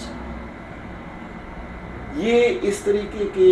और फिर जो पंजाब की फौजी बैकग्राउंड है, आप ये महसूस करते हैं कि उनसे कहा जाए फौजी बैकग्राउंड वालों से कि आपकी बीवियां, बच्चे, औरतें, बेटियां वो एक दुश्मन आर्मी के सामने सरेंडर कर दे, इसका मतलब उन्होंने उनको दुश्मन डिक्लेयर करके फिर ऑपरेशन किया? नहीं, वो तो देखिए, सुंदर जी ने कई चीजों में मिसलीड किया। अच्छा स्वामी जी, जब आर्मी ने ऑपरेशन किया जी, तो army was sent for the assistance of the civil authorities? नहीं, उस समय उन्होंने जो arm forces special services act के जैसे एक एक्ट थी पहले जी, उसका डिफेंस ऑफ इंडिया रूल्स जी, उसमें आर्मी को डिप्लॉय किया जा सकता है। अच्छा, उसमें उन्होंने उस एक्ट के अंडर में। पर वो जो एक्ट है, आपने इमरजेंसी के खिलाफ इतनी लड़ाई लड़ी और बहुत कामयाबी से लड़ी अकालियों के साथ में मिल करके, तो ये कैसे हुआ कि जो बाद में 59th अमेंडमेंट जो कॉन्स्टिट्यूशन की आई, जिसमें केवल पंजाब के केस में इमरजेंसी लगाई गई जो तकरीबन 11 साल रही, और इसमें कोई भी नहीं बोला, वो इमरजेंसी पावर्स दे दी गई सिर्फ पंजाब के केस में? अनप्रेसिडेंटेड है। नहीं, अनप्रेसिडेंटेड तो है ही, बट मैं आखिर में ये बात तो हम चर्चा में नहीं आई जी, परंतु ये एक इंटरनेशनल डिसीजन था सोवियत रूस। और ये जो पंजाब में इमरजेंसी लगाना, पंजाब को ह्यूमिलिएट करने का जी, ये मंशा थी सोवियत यूनियन का। जी जी, मैं ये सोचता हूँ कि सोवियत यूनियन उस समय अफगानिस्तान तक पहुँच गया जी जी, और हो सकता है उन्होंने सोचा होगा कि पाकिस्तान भी आसानी से हमारे हाथ में आ जाएगी, या पाकिस्तान को ठीक करने के लिए हिंदुस्तान में हमारी और पकड़। ये जो सुंदर जी ने ये कहा कि when we entered Golden Temple we went there with humility, folded hands, हो सकता है उसमें वो तो बनावटी है ना जी, जब आपने आपको ऑब्जेक्टिव दे दिया, आपको लक्ष्य दे दिया कि जाकर उस गोल्डन टेम्पल को टेक ओवर करो जी, आर्मी को शूट टू किल। हाँ, वो तो हाँ बिल्कुल, उसमें तो दो राय नहीं थी। ये तो टैंक लाते, वो टैंक ला गए अंदर जी जी, टैंक, और परिसर में उन्होंने टैंक चलाई। अच्छा स्वामी जी, एक चीज वो उनका ये कहना था, मुझे थोड़ा सा मैं आपसे जान, क्योंकि आप बहुत एनालिस्ट भी हैं। देखिए, जो अकाल तख्त है, सर्वोच्च स्थान है, उसका जो तख्त है वो परिक्रमा के अंदर है जी, पर जो तख्त की बिल्डिंग है वो परिक्रमा से बाहर है, पीछे है, गली में है जी। तो अगर इनका ये कहना था कि वहां पर सभी उग्रवादी आतंकवादी हैं, तो जी जी, तो वो साइड से, पीछे से, साइड से वो इजीली एंटर कर सकते थे। पर इन्होंने जो रूट अडॉप्ट किया नॉर्मल पिलग्रिम का, घंटा घर से होके बाई तरफ घूम के लाइब्रेरी की तरफ से जा करके, ये क्या इसको कहा जाए कि पूरी चीज को तबाह करने के मंशा से गए थे? वो गए थे कि मंशा या हौसला सिखों का टूट जाए, ये सोवियत रूस का मतलब पूरी कौम को हाँ, ये लड़ाकू अब से इसको इसके बाद नहीं कहे, हाँ, लड़ाकू ये खड़े ना हो जी, हिंदुस्तान के लिए खड़ा ना हो, रूस का ये था। तो इसका नुकसान हिंदुस्तान को नहीं हुआ है, तो इसी को ठीक करना है। पर ये जो मंशा जो जैसे आप, अच्छा, इसमें रेफरेंस लाइब्रेरी को क्यों जलाया है? यही है वो, मैं आपको बता रहा हूँ जो मुझे बताया गया, जिसमें मुझे यकीन होता है जी, कि ये जब अंदर आए ये सोच रहे थे कि सब डर जाएंगे, सब छोड़ देंगे, ये 5 मिनट का काम है। जब देखा कि लोग लड़ रहे हैं और जमे हुए हैं, तब इनको घबराहट आई, तब उन्होंने कहा कि अब तो पीछे नहीं हट सकते, तो लगाओ पूरा फोर्स। और उसमें मैं नहीं सोचा हूँ कि ये उनको पता था, और उन्होंने तो गोली ऐसी चलाई, टैंक की गोली की बंदूक से निकली बड़े तो ये सिर्फ उसको करना ऐसा नहीं था, पर अकाल तख्त को तोड़ देना यही ऐसे डिसीजन है जो मैं समझता हूँ कि सबसे बुरा डिसीजन था। मैंने ये कहा था कि मैंने इंदिरा जी को भी ये कहा था उस समय कि आप इसको पानी मिल रही है, बिजली मिल रही है, सब कुछ मिल रही है, आप सराउंड करके इसको बंद कर दीजिए। जी जी। अब ये क्यों नहीं किया? ये अंदर जाने का क्या जरूरत थी? जी जी जी बिल्कुल। तो इसका मतलब अगर भिंडरा वाले पर एक चीज और स्वामी जी, जैसे आम प्रचार बाद में किया कि भिंडरा वाले दरबार साहब में थे इसलिए हमला हुआ, पर हमला तो 42 गुरुद्वारों पे किया गया।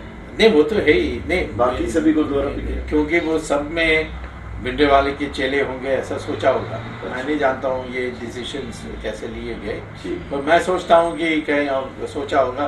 उन्होंने टोटल कर्फ्यू कर दिया, कोई गाड़ी भी नहीं चल सकती। हाँ, ये तो टोटल जैसे वॉर डिक्लेयर किया, ऐसा हो गया। तो ये है बात। मैं तो कहता हूँ हम तो हिंदू लोग सरदारों को अलग नहीं मानते। सरदारों के साथ इसमें एक है वो जो लाइब्रेरी की पुस्तकें वो ले गए, बहुत ऐतिहासिक और बड़े रेयर मैन्युस्क्रिप्ट्स हैं। वो कभी कहते हैं हमने दे दिए, कभी कहते हैं है नहीं, कभी कहते हैं जला दिए। ये कांग्रेस सरकार होते तक आपको कभी नहीं पता लगेगा। और आप इतनी बार सुप्रीम कोर्ट जाते हैं, इस पे कभी चले जाइए। मैं तो जाने के लिए तैयार हूँ, बट बात यह है कि उसमें आपके कई सरदार वकील हैं। वो ये नहीं सोचना चाहिए कि मैं भाई इसमें भी मैं घुस गया हूँ। आप सरदारों में सरदार बन जाइए। हाँ, तो मैं तो इमरजेंसी में सरदार ही तो मैं कह रहा हूँ तो उनकी अगुवाई करिए। सरदार मुझे पूछेंगे तो मैं कर दूंगा। मैं पूछ रहा हूँ, मैं सरदार हूँ। हाँ वो ठीक है। अब माने वो जो लोग मुझे डॉक्यूमेंट्स निकाल के दे सकते हैं जो उस समय का हुआ, उसके जो रिसर्च बनी हुई है। जैसे 84 का हुआ, 84 का तो अभी बाकी बहुत है, हम कोई भूलने वाले नहीं है। देखिए जो हिंदू एहसान मानता है कि जो सरकार लोगों को लगेगा आप कह रहे हैं बोलने वाले भूलने वाले नहीं है। हाँ, तो नहीं हम सिर्फ बोलने वाले नहीं बिल्कुल हम करने वाले हैं। भूलने की बात तो वो भी जो हुआ है 1984 में भी मेरा ख्याल है दुनिया के इतिहास में ऐसा कहीं ये तो सरकारी जेनोसाइड। जी जेनोसाइड टोटली नो क्वेश्चन। मैं वहाँ दिल्ली में था जी। ये मैं आपको बता रहा हूँ कि पता नहीं कौन सी मंशा काम करती है। जब राजीव गांधी की हत्या हुई मैं मंत्री था, तब यही कांग्रेस ने मॉब निकाल करके सीमापुरी ऐसे जो मद्रासियों की जो है वहां करने वाले थे जी। लेकिन हमने 4 बजे सुबह आर्मी को भेजा वहां 2 बटालियन जी, और सब रुक गया जी। यदि 84 में भी ऐसा ही होता तो कुछ नहीं होता जी। लेकिन मुझे लगता है कि कहीं ना कहीं जो सारे एचकेएल भगत ये सब रूसीवादी थे, आपको मैं बता रहा हूँ। कहीं ना कहीं इसका प्लानिंग थी। ये इनको कभी दिल भी ब्रॉट टू बुक, कभी सजा मिलेगी? जो जगदीश टाइटलर है या जो कोई रोक नहीं सकता। रिकॉर्ड्स बहुत पक्के हैं। सरकार अपने ऊपर करने के लिए ये तो नहीं करेगी और सोनिया गांधी खास तौर पर नहीं करेगी क्योंकि उसका भी हिस्सा है इसमें जो अभी बाहर नहीं आया। यही है कि हम लोग कभी ये नहीं मान सकते कि हिंदुस्तान का टुकड़ा होगा और सरदार जी चले जाएंगे तो फिर हम तो इतना कमजोर हो जाएंगे कि हम कोई के नहीं होंगे। तो इसीलिए सरदार को मैं छोड़ने वाला नहीं हूँ।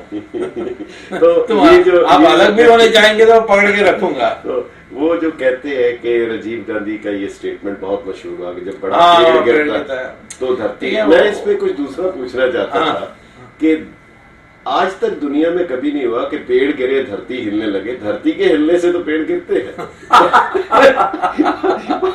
पर आपने कभी देखा है कि पेड़ गिर गया वो धरती हिल गई? देखिए उस समय उसको हिंदी बहुत कम पता था। एक दिन उसने कह दिया कि मैं उनको नानी याद दिला दूंगा। अमेरिका को माँ का दूध भी है तो सामने आ जाओ।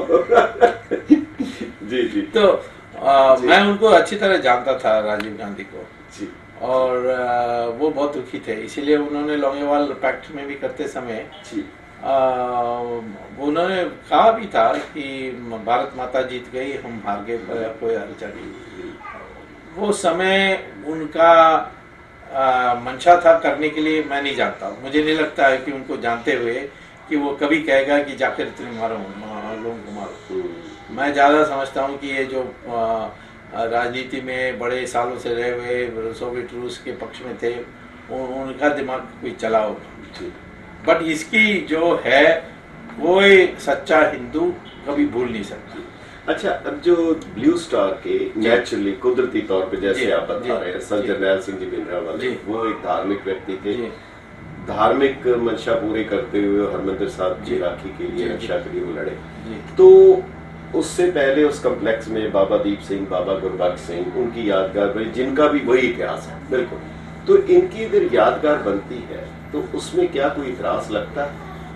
मैं तो कभी इतराज नहीं कर सकता, भिंडरांवाला को मैं इतना अच्छी तरह जानता था। तो जो भारतीय जनता पार्टी जो कह रही है कि ये नहीं बनना चाहिए, वो उनका, उनसे मैं पूछूंगा। मैं तो भारतीय जनता पार्टी में अभी तो नहीं हूँ, पहले भी नहीं था। मैं पुराना जनसंघी हूँ, भारतीय जनता पार्टी में रह गया जी। और जनता पार्टी की नीति बहुत स्पष्ट है कि सिखों को, हिंदुओं को ये सारा जो साजिश हुई है जी, उसको खत्म करके कैसे साथ लाए जी। अब सिख कुल मिला इकट्ठे होकर ये तय करते हैं कि भिंडरांवाला का जी स्मरण होगा या उसका स्मारिका होगा, उनका अंदरूनी मैं उसको जाऊंगा। और मैं जो जानता था भिंडरांवाले के बारे, आपकी मैं तो कोई खास ऐसी बात जो आपको याद आती हो, जो भिंडरांवाले से, उनसे जो संथी से बात हुई, उसमें आपको कुछ उनकी यादें जो हमारे दर्शकों के साथ? वो एक तो वो हंसते थे जी, दूसरे वो कहते थे मैं अनपढ़ तू पीएचडी यही कहते थे। मैं उनसे जब आर्ग्यू करता था, एक दिन उन्होंने कहा खालिस्तान कुछ, मैंने कहा खालिस्तान आपकी कल्पना है या कुछ अलग से बनाने की बात है? वो तो कहता है वो देने के लिए तैयार, तो मैं क्यों नहीं लूं? तो मैंने कहा फिर सारा हिंदुस्तान ले लीजिए, सारा हिंदुस्तान दे दो, मैं हिंदुस्तान को ले लूंगा। हाँ, तो ऐसे उनकी जो एक उसके दिल साफ थे, ये तो मेरी बात में आई। दूसरा है कि वो किसी को मारेगा क्योंकि उसको मारने की आदत है, ये सब मैं मानता नहीं। तीसरा है कि ये सारे इसमें हरमंदिर में प्रेग्नेंट वुमेन भरे पड़े थे, नॉनसेंस। ये बहुत जुल्म किया, ये जो इस तरीके के इल्जाम जो लगाने, ये एक बहुत दुखदायक है सबसे ज्यादा इस तरीके के, क्योंकि उसमें कम्प्लेक्स है, उसमें रिहायशी कम्प्लेक्स भी है उसमें, और सरदार बर्दाश्त करेगा ऐसा होगा तो बिल्कुल। अच्छा स्वामी जी, इसके ऊपर एक बड़ा अच्छा एक जजर टोड़ा ने एक केस भी किया था, जो कि पंजाब से शिफ्ट हो गया, अभी हाई कोर्ट में चल रहा है, जिसके भी 10 करोड़ फीस जमा की है। उसमें टोड़ा साहब ने ये सारा कुछ कहा, उसमें सारे बयान जो दर्ज हैं उनके तकरीबन 3 साल के दौरान 60-65 पेजेस में, वो सारी हरमंदिर साहब की हिस्ट्री जो है एक किस्म से वो व्हाइट पेपर है। अच्छा। आप उसको भी कभी मैं करूँगा। अभी उस समय ये सब होने के बाद मैं दुखी होकर अलग हो गया था। आपको लगता था कि वो शहादत दे देंगे इस इस मकसद के लिए, अगर कोई ऐसा होगा संधि से, अगर हमला होगा, भागेंगे या नहीं? वो सोचते थे कि ये सरेंडर कर जाएगा। आप क्या सोचते थे? मैं तो यही कहता था ये लड़ेगा जी। ये तो वीर आदमी है, ये झुकेगा नहीं, बड़ा इतिहास में ये कलंक हो जाएगी हमारे लिए, मत करिए।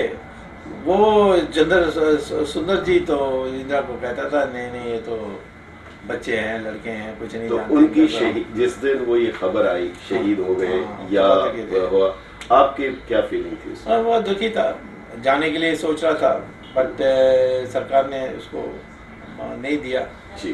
फिर बाद में मैंने अकाल तख्त की जब फोटो देखी तो बहुत दुखी हुआ, और मैं जाता भी नहीं हूँ कि वो सब यादें आ जाती है। मैं जब कोई सिचुएशन में आऊँगा, जब मैं खुलकर बोल करके ये जो न्याय की बात है, जो हक की बात है, उसको कहकर हिंदू सिख को जैसे पहले कहते थे नगुन नमाज की रिश्ता, उसको वापस लानी है। उसके बिना हिंदुस्तान कभी शक्तिशाली नहीं हो सकती।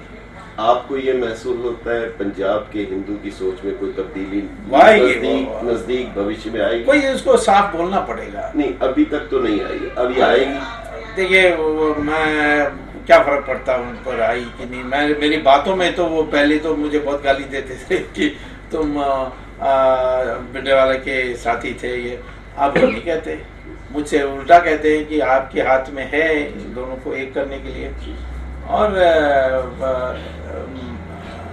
अब इसको भूलने के लिए मैं तो कभी नहीं कहूँगा, ऐसा कभी नहीं दोबारा होना चाहिए। उसके लिए याद रखते रहना चाहिए, इसको क्लासरूम में पढ़ाना चाहिए जी। और सिखों का जो सेक्रीफाइस हुई है हमारे देश को एक रखने के लिए, उसका ठीक से पढ़ाया जाना चाहिए। और लेकिन मैं सबको कहता हूँ कि हम दोनों का जो भविष्य है, जो फ्यूचर है, वो एक साथ है। क्योंकि ना हमारे पड़ोसी में कोई आपको हमें अलग से मानेंगे, और हमें अलग करना है कमजोर करने के लिए। तो इसीलिए एक हो जाए। हाँ, जो हुआ है अन्याय, जो हुआ है आपके साथ, इंसाफ, उसके लिए इंसाफ मिलने के लिए लड़ना चाहिए। जिनको फांसी देना चाहिए उनको फांसी मिलना चाहिए, ये सब करनी चाहिए। दिल्ली में जो यादगार 1984 के बनाने की बात हो रही है, उस यादगार बननी चाहिए। उसको कहीं भी बनाओ, बट बनाना चाहिए उसको, तो किसी हालत में भूलना नहीं। जी। सरकार इसके लिए कभी जमीन देगी? नहीं, सरकार देगी। मैं आपकी सरकार आएगी, मैं आऊंगा सरकार, तो मैं आपको बना के दूंगा। ठीक है। जालियनवाला बाग में बन सकता है, तो ये इसका 10 गुना ज्यादा कारण है। तो अगर आपकी सरकार आ जाए, भिंडरावाले का बुत भी दिल्ली में लगेगा? वो नहीं, वो तो आपके गुरुद्वारा में लगा लीजिए। गुरुद्वारे में बुत नहीं लग सकता था, नहीं तो लगा देते। मुझे नहीं सकते, उस समय बात करना मुझसे। ठीक है।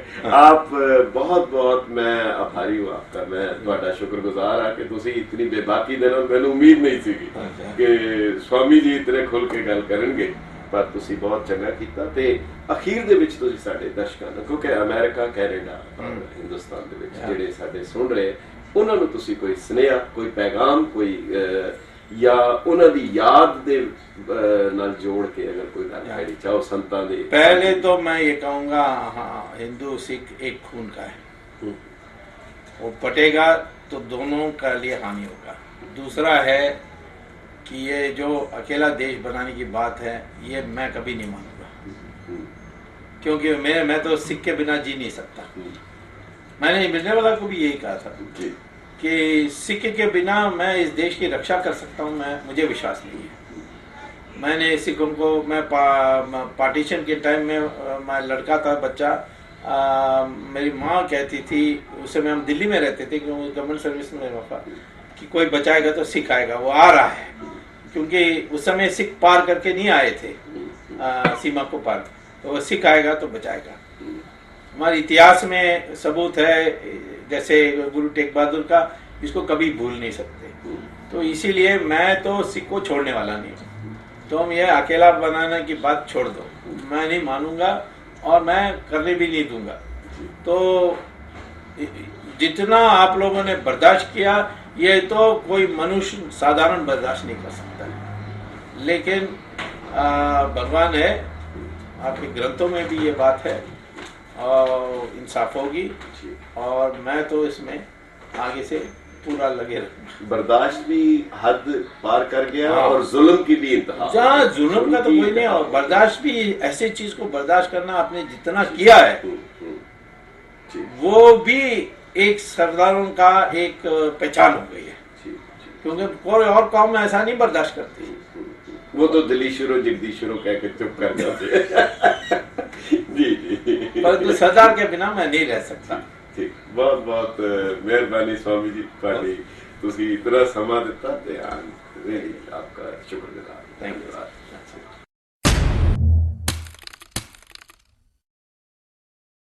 अकाली को कमजोर करने के लिए भिंडरावाला को खड़ा करो। भिंडरावाला कहेंगे ये नपुंसक है, ये कुछ नहीं है, ये। बट भिंडरावाला जैसे उसकी पॉपुलैरिटी बढ़ी, उसको समझ में आई कि मैं तो अपने पांव पर खड़े होकर प्रवचन कर सकता हूँ, तो ये कांग्रेस से मुझे क्या है जी। तो कांग्रेस से दूरी शुरू हुई।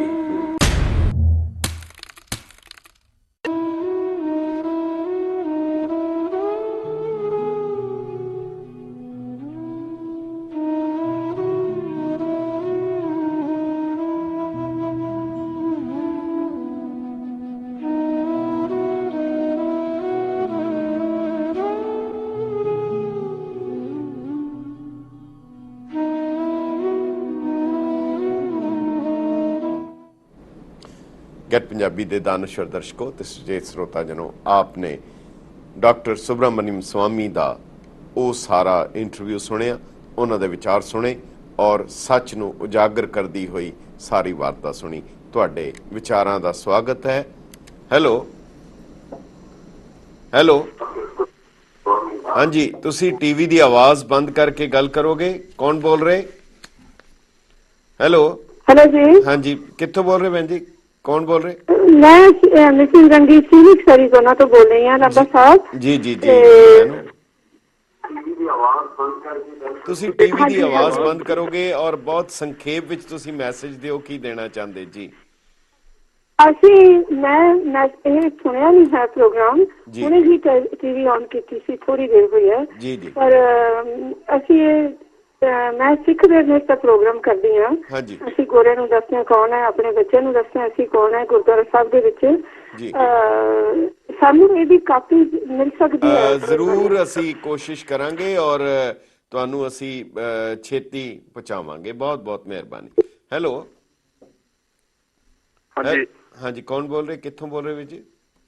ਹਾਂਜੀ, ਮੈਂ ਗਰਮੀਤ ਸਿੰਘ ਨਾਲ ਬੋਲਦਾ ਤੇ ਸਰੀ ਤੋਂ ਬੋਲਦਾ ਜੀ। ਤੁਸੀਂ ਜੀ ਜੀ ਭਾਈ ਸਾਹਿਬ ਜੀ, ਹੁਕਮ ਕਰੋ, ਦੱਸੋ। ਬਿਲਕੁਲ, ਮੈਂ ਤੁਹਾਡੀ ਗੱਲਬਾਤ ਇੰਟਰਵਿਊ ਸੁਣ ਰਿਹਾ ਸੀਗਾ ਆਪਣੇ ਸੁਬਰਾਮਨਿਅਮ ਸਵਾਮੀ ਸੁਬਰਾਮਨਿਅਮ ਨਾਲ, ਤੇ ਔਰ ਮੈਨੂੰ ਕਾਫੀ ਚੰਗਾ ਲੱਗਿਆ ਗੱਲਾਂ ਸੁਣ ਕੇ, ਕਾਫੀ ਕੁਛ ਜੀ। ਤੇ ਬੇਸ਼ੱਕ ਉਹ 100% ਗੱਲਾਂ ਤਾਂ ਨਹੀਂ ਸਹੀ ਲੱਗਦੀਆਂ, ਕਿਉਂਕਿ ਮਤਲਬ ਕਿ ਉਹਦਾ ਕਾਫੀ ਕੁਛ ਮੈਨੂੰ ਕਾਫੀ ਕੁਛ ਉਹਨਾਂ ਤੋਂ ਮੈਂ ਵਧੀਆ ਲੱਗਾ, ਮੈਨੂੰ ਵੀ ਕਾਫੀ ਕੁਛ ਉਹਨਾਂ ਨੂੰ ਗੱਲਾਂ ਸੱਚਾਈ ਜਿਹੜੀਆਂ, ਕਿਉਂਕਿ ਆਪਾਂ ਛੋਟੀ ਉਮਰ ਦੇ ਸੀਗੇ ਜਦੋਂ ਇਹ ਸਾਰਾ ਕੁਛ ਹੋਇਆ ਹੈਗਾ। ਠੀਕ ਹੈ। ਤੇ ਇਸ ਕਰਕੇ ਸਾਨੂੰ ਥੋੜਾ ਬਹੁਤ ਜਿੰਨਾ ਵੀ ਨੌਲੇਜ ਮਿਲਦੀ ਹੈ, ਕੁਛ ਨਾ ਕੁਛ ਅਸੀਂ ਸਿੱਖਦੇ ਹਾਂ, ਕਿਉਂਕਿ ਅਸੀਂ ਜੋ ਸਾਨੂੰ ਜੋ ਕੋਈ ਕਹੀ ਜਾਂਦਾ ਅਸੀਂ ਉਹਨੂੰ ਮੰਨੀ ਜਾਂਦੇ ਹਾਂ। ਏਦਾਂ ਹੀ ਅਸੀਂ ਹੁਣ ਵੀ ਵਾਕਈ ਜਿਹੜਾ ਇਹਨਾਂ ਦਾ ਬਿਆਨ ਹੈ ਇਹ ਇਤਿਹਾਸ ਦਾ ਅੰਗ ਹੈ, ਕਿਉਂਕਿ ਨਾਲ ਰਹੇ ਔਰ ਇਹਨਾਂ ਨੇ ਜਾ ਕੇ ਔਰ ਇਤਿਹਾਸਕ ਤੱਥਾਂ ਦੇ ਉੱਤੇ ਔਰ ਜ਼ਿੰਮੇਵਾਰ ਵਿਅਕਤੀ ਹਨ, ਸੋ ਆਪਨੇ ਇਸ ਤੋਂ ਜ਼ਰੂਰ ਫਾਇਦਾ ਉਠਾਉਣਾ। ਹੈਲੋ ਹਾਂਜੀ, ਤੁਸੀਂ ਟੀਵੀ ਦੀ ਆਵਾਜ਼ ਬੰਦ ਕਰਕੇ ਗੱਲ ਕਰੋਗੇ? ਕੌਣ ਬੋਲ ਰਹੇ ਜੀ? ਹਾਂਜੀ ਹੈਲੋ, ਹਾਂਜੀ ਹਾਂਜੀ, doctor Jaswant Singh Phoenix Arizona ਤੋਂ ਬੋਲ ਰਿਹਾ ਜੀ। ਜੀ ਡਾਕਟਰ ਸਾਹਿਬ ਜੀ, ਆਇਆਂ ਨੂੰ, ਹੁਕਮ ਕਰੋ। ਲਾਂਬਾ ਸਾਹਿਬ, ਸਭ ਤੋਂ ਪਹਿਲਾਂ ਮੈਂ ਤੁਹਾਨੂੰ ਵਧਾਈ ਦੇਣਾ ਚਾਹੁੰਦਾ ਕਿ ਇੱਕ ਅਜਿਹੇ ਇਨਸਾਨ ਨਾਲ ਅੱਜ ਸਾਡੀ ਇੰਟਰਵਿਊ ਕਰਵਾਈ ਹੈ, ਜਿਹਨੂੰ ਸੁਣ ਕੇ ਮੁੜ ਕੇ 1984 ਦੀ ਜਿਹੜੀ ਰਿਐਲਿਟੀ ਹੈ ਉਹ ਸਾਡੇ ਸਾਹਮਣੇ ਮੁੜ ਕੇ ਜਿੱਦਾਂ ਹੋਈ ਸੀ ਤੇ ਜੋ ਉਹਦੀ ਬੈਕਗਰਾਉਂਡ ਸੀ ਬੜੀ ਕਲੀਅਰਲੀ ਸਾਹਮਣੇ ਆਈ ਹੈ ਜੀ। ਤੇ ਇਹੋ ਜਿਹੇ ਜਿਹੜੇ ਪ੍ਰੋਗਰਾਮ ਨੂੰ ਐਕਚੁਅਲੀ ਐਨਲਾਈਟਨ ਕਰਦੇ ਆ ਸਾਡੇ ਵਰਗੇ ਲੋਕ ਜਿਹੜੇ ਸਦੀਆਂ ਤੋਂ ਬਾਹਰ ਰਹਿ ਰਹੇ ਆ ਜਾਂ 30-40 ਸਾਲ ਤੋਂ ਬਾਹਰ ਰਹਿ ਰਹੇ ਆ ਜੀ, ਤੇ ਐਕਚੁਅਲੀ ਵਾਟ ਹੈਪਨ, ਕੌਣ ਰਿਸਪਾਂਸਿਬਲ ਸੀਗਾ ਤੇ ਉਹਦੇ ਵਾਸਤੇ ਕੀ ਕਰਨਾ ਚਾਹੀਦਾ। ਮੈਂ ਤਾਂ ਸਿਰਫ ਇਹੀ ਕਹਿਣਾ ਚਾਹੁੰਦਾ ਕਿ ਤੁਹਾਨੂੰ ਵਧਾਈ ਦੇਣਾ ਚਾਹੁੰਦਾ ਜੀ ਕਿ ਪਰਮਾਤਮਾ ਕਰੇ ਕਿ ਤੁਸੀਂ ਇਹੋ ਜਿਹੇ ਪ੍ਰੋਗਰਾਮ ਹੋਰ ਲਿਆ ਸਕੋ, ਤਾਂ ਜੋ ਅਸੀਂ ਸਾਰੇ ਜਿੰਨਾ ਵੀ ਸਾਨੂੰ ਪਤਾ ਲੱਗ ਸਕਦਾ ਹੈ ਪਤਾ ਲੱਗੇ, ਤਾਂ ਜੋ ਜਿਹੜੀ ਸੱਚਾਈ ਆ ਉਹਨੂੰ ਆਪਾਂ ਝੂਠ ਤੋਂ ਵੱਖ ਕਰ ਸਕੀਏ ਤੇ ਇਸੇ ਤਰ੍ਹਾਂ ਹੀ ਜਿਹੜੇ ਸਾਡੇ ਏਮਸ ਐਂਡ ਆਬਜੈਕਟਿਵ ਆ ਉਹ ਪੂਰੇ ਹੋ ਸਕਣ। ਬਿਲਕੁਲ ਸਹੀ ਗੱਲ ਹੈ, ਤੁਹਾਡਾ ਬਹੁਤ ਬਹੁਤ ਧੰਨਵਾਦ। ਪਰ ਇਹ ਸਾਰੇ ਪ੍ਰੋਗਰਾਮ ਤੁਹਾਡੇ ਸਹਿਯੋਗ ਦੇ ਨਾਲ ਹੀ ਕਾਮਯਾਬ ਹੋ ਸਕਦੇ ਔਰ ਸਾਡੀ ਕੋਸ਼ਿਸ਼ ਹੋਏਗੀ ਇਹਨਾਂ ਤੱਥਾਂ ਨੂੰ ਉਜਾਗਰ ਕਰਦਿਆਂ ਹੋਇਆਂ ਅਸੀਂ ਆਪ ਤੱਕ ਐਸੇ ਪ੍ਰੋਗਰਾਮ ਲਿਆਈਏ। ਹੈਲੋ ਹਾਂਜੀ, ਪਿਆਰਾ ਸਿੰਘ ਬੋਲਦਾ ਜੀ। ਹਾਂਜੀ ਹਾਂਜੀ ਹਾਂਜੀ, ਪਿਆਰਾ ਸਿੰਘ ਜੀ, ਜੀ ਆਇਆਂ ਨੂੰ। ਹਾਂਜੀ, ਮੈਂ ਥੋੜਾ ਜਿਹਾ ਕਹਿ ਰਿਹਾ ਜੀ, ਡਾਕਟਰ ਸੁਬਰਾਮਨਿਅਮ ਸਵਾਮੀ ਜੀ ਨੂੰ ਮੇਰੇ ਵੱਲੋਂ ਜੀ ਸਤਿ ਸ੍ਰੀ ਅਕਾਲ, ਵਾਹਿਗੁਰੂ ਜੀ ਕੀ ਫਤਿਹ, most welcome for coming to TV. ਠੀਕ ਹੈ, ਠੀਕ ਹੈ, ਭਾਰਤ ਮਾਤਾ ਕੀ ਜੈ ਡਾਕਟਰ ਸਾਹਿਬ। ਅੱਛਾ, ਤੇ ਬਹੁਤ ਧੰਨਵਾਦ ਤੁਹਾਡਾ, ਸ਼ੁਕਰੀਆ। ਹੈਲੋ ਹੈਲੋ ਹੈਲੋ, ਹਾਂਜੀ, ਤੁਸੀਂ ਆਵਾਜ਼ ਟੀਵੀ ਦੀ ਬੰਦ ਕਰਕੇ ਗੱਲ ਕਰੋਗੇ, ਤੁਹਾਡੀ ਆਵਾਜ਼ ਆਏਗੀ। ਹੈਲੋ ਹੈਲੋ, ਹਾਂਜੀ ਵਾਹਿ ਖਾਲਸਾ ਵਾਹਿ ਫਤਿਹ ਜੀ। ਹਾਂਜੀ, ਤੁਸੀਂ ਨਾ ਟੀਵੀ ਦੀ ਆਵਾਜ਼ ਬੰਦ ਕਰਕੇ ਗੱਲ ਕਰੋ, ਦਿਓਗੇ ਸੁਨੇਹਾ, ਕੀ ਕਹਿਣਾ ਚਾਹੁੰਦੇ? ਦੇਖੋ ਜੀ, ਇੱਕ ਤੇ ਉਹਨਾਂ ਨੇ ਕਿਹਾ 15 ਮਈ ਨੂੰ ਪਤਾ ਲੱਗ ਗਿਆ ਸੀ ਕਿ ਉਹਨਾਂ ਨੇ ਪ੍ਰੋਗਰਾਮ ਬਣਾ ਲਿਆ ਸੀ ਕਿ ਅਟੈਕ ਕਰਦਾ ਪਿੰਡਰਾਂ ਵਾਲਾ ਉੱਤੇ। ਜੀ ਜੀ ਜੀ, ਠੀਕ ਹੈ। ਸੁਬਰਮਨੀਅਮ ਸਾਹਿਬ ਦੇ ਵਰਡਿੰਗ ਨੇ ਕਿ ਬਕਾਇਦਾ ਮੈਨੂੰ ਬੁਲਾ ਕੇ ਗਿਆਨੀ ਜੀ ਨੇ ਦੱਸ ਦਿੱਤਾ ਸੀ। ਸਮਝ ਗਿਆ ਤਾਂ ਮੈਂ 21 ਦਿਨ ਪਹਿਲਾਂ ਹੀ ਇਹ ਪ੍ਰੋਗਰਾਮ ਬਣ ਚੁੱਕਾ ਸੀ ਕਿ ਇਹ ਇੱਥੇ ਹਮਲਾ ਕਰਦਾ ਔਰ ਪਿੰਡਾਂ ਵਾਲੇ ਨੂੰ ਮਾਰਨਾ। ਹਾਂਜੀ ਹਾਂਜੀ, ਠੀਕ ਹੈ। ਉਸ ਤੋਂ ਬਾਅਦ ਸਬਰ ਦੀ ਗੱਲ ਕੀਤੀ ਹੈ। ਇਹ ਸਬਰ ਜਿਹੜੀ ਇਹ ਗੱਲ ਹੈ ਨਾ, ਸਬਰ ਦੀ, ਇਹ ਸਾਨੂੰ ਗੁਰੂ ਅਰਜਨ ਦੇਵ ਜੀ ਨੇ ਦਿੱਤੀ ਹੈ। ਜੀ ਜੀ ਜੀ, ਤੱਤੀਆਂ ਲੋਹਾਂ ਤੇ ਬੈਠ ਕੇ ਨਾ ਫਿਰ ਵੀ ਉਹ ਸ਼ਾਂਤੀ ਚ ਰਹੇ, ਉਹਨਾਂ ਨੇ ਸਾਨੂੰ ਉੱਥੋਂ ਸਬਰ ਦਿੱਤਾ। ਜੀ ਜੀ, ਠੀਕ ਹੈ ਠੀਕ ਹੈ। ਸੋ ਜੋ ਉਹਨਾਂ ਕਿਹਾ ਬਹੁਤ ਸਹੀ ਕਿਹਾ, ਮੈਂ ਉਹਨਾਂ ਦਾ ਬੜਾ ਵੈਲਕਮ ਕਰਨਾ ਕਿ ਜੋ ਉਹਨਾਂ ਕਿਹਾ ਬਿਲਕੁਲ ਸਹੀ ਕਿਹਾ, ਇਹਦੀ ਕੋਈ ਡਾਊਟ ਨਹੀਂ ਹੈਗੀ। ਜੀ ਜੀ, ਬਹੁਤ ਬਹੁਤ ਧੰਨਵਾਦ। ਉਹਨਾਂ ਨੇ ਤੇ ਇਹ ਵੀ ਦੱਸਿਆ ਕਿ ਇਹ ਫਰਵਰੀ ਦੇ ਵਿੱਚ ਇਹ ਸਾਰੀ ਤਿਆਰੀ ਹੋ ਚੁੱਕੀ ਸੀ। ਹੈਲੋ ਹੈਲੋ, ਹਾਂਜੀ, ਕੌਣ ਬੋਲ ਰਹੇ, ਕਿੱਥੋਂ ਬੋਲ ਰਹੇ? ਸੰਧੂ ਬੋਲ ਰਿਹਾ ਮੈਰੀਲੈਂਡ ਤੋਂ।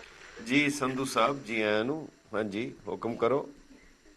ਪਹਿਲਾਂ ਤਾਂ ਤੁਸੀਂ ਬਹੁਤ ਵਧਾਈ ਦੇ ਪਾਤਰ ਹੋ ਜੀ, ਨੇ, ਤੁਸੀਂ ਸਾਨੂੰ ਦਰਸ਼ਨ ਕਰਾਏ ਔਰ ਇਹਨਾਂ ਦੀ ਆਵਾਜ਼ ਸੁਣਾਈ। ਜੀ, ਬਹੁਤ ਵਧੀਆ ਗੱਲਾਂ ਇਹਨਾਂ ਨੇ ਦੱਸੀਆਂ ਨੇ ਜੀ, ਔਰ ਜੋ ਅਜੇ ਇਹਨਾਂ ਨੇ ਖੁੱਲ੍ਹ ਕੇ ਤਾਂ ਨਹੀਂ ਕਿਹਾ, ਬੂਟਾ ਸਿੰਘ ਤੇ ਗਿਆਨੀ ਜੈਲ ਸਿੰਘ ਦਾ ਜੀ ਪੂਰਾ ਹੱਥ ਸੀਗਾ ਇੰਦਰਾ ਗਾਂਧੀ ਨੂੰ ਭੜਕਾ ਕੇ ਅਟੈਕ ਕਰਾਉਣ ਦਾ। ਜੀ ਜੀ ਜੀ ਜੀ, ਤੇ ਇਹ ਜਿਵੇਂ ਇਹਨਾਂ ਦਾ ਦਿਲ ਆ, ਜੋ ਇਹਨਾਂ ਦੀ ਭਾਵਨਾ ਸ਼ੋ ਕਰ ਰਹੀ ਹੈ ਜੀ, ਇਹੋ ਜਿਹੇ ਬੰਦੇ ਸਾਨੂੰ ਚਾਹੀਦੇ ਨੇ। ਸਾਡੇ ਪੰਜਾਬ ਵਿੱਚ ਜਿਹੜਾ ਹਿੰਦੂ ਹੈ, ਜੋ ਉਹ ਇਸ ਭਾਵਨਾ ਦੇ ਹੋ ਜਾਣ ਤੇ ਸਾਡੀ ਸਾਰੀ ਸਮੱਸਿਆ ਹੀ ਖਤਮ ਹੋ ਜਾਏਗੀ। ਠੀਕ ਹੈ ਠੀਕ ਹੈ, ਬਹੁਤ ਬਹੁਤ ਧੰਨਵਾਦ ਤੁਹਾਡਾ ਸੰਧੂ ਸਾਹਿਬ, ਕਾਲ ਕਰਨ ਲਈ ਸ਼ੁਕਰੀਆ, ਬਹੁਤ ਧੰਨਵਾਦ। Hello hello hello hello, Waheguru ji ਕਾ ਖਾਲਸਾ, ਵਾਹਿਗੁਰੂ ਜੀ ਕੀ ਫਤਿਹ। ਲਾਂਬਾ ਸਾਹਿਬ, ਵਾਹਿਗੁਰੂ ਜੀ ਕੀ ਫਤਿਹ। ਕੌਣ, ਕਿੱਥੋਂ ਬੋਲ ਰਹੇ? ਮੈਂ ਗੁਮਨਾਮ ਬੋਲ ਰਿਹਾ। ਤੁਹਾਨੂੰ ਬਹੁਤ ਬਹੁਤ ਵਧਾਈਆਂ ਜੀ ਜੀ, ਇਸ ਪ੍ਰੋਗਰਾਮ ਲਿਆਉਣ ਨੂੰ। ਇਹ ਇੱਕ ਨਵੀਂ ਲੀਹ ਪੈ ਗਈ ਹੈ, ਅੱਜ ਜੀ ਦੁਨੀਆ ਦੇਖ ਸਕਦੀ ਸੀ ਜੋ ਤੁਸੀਂ ਅੱਜ ਸੁਣਾਇਆ।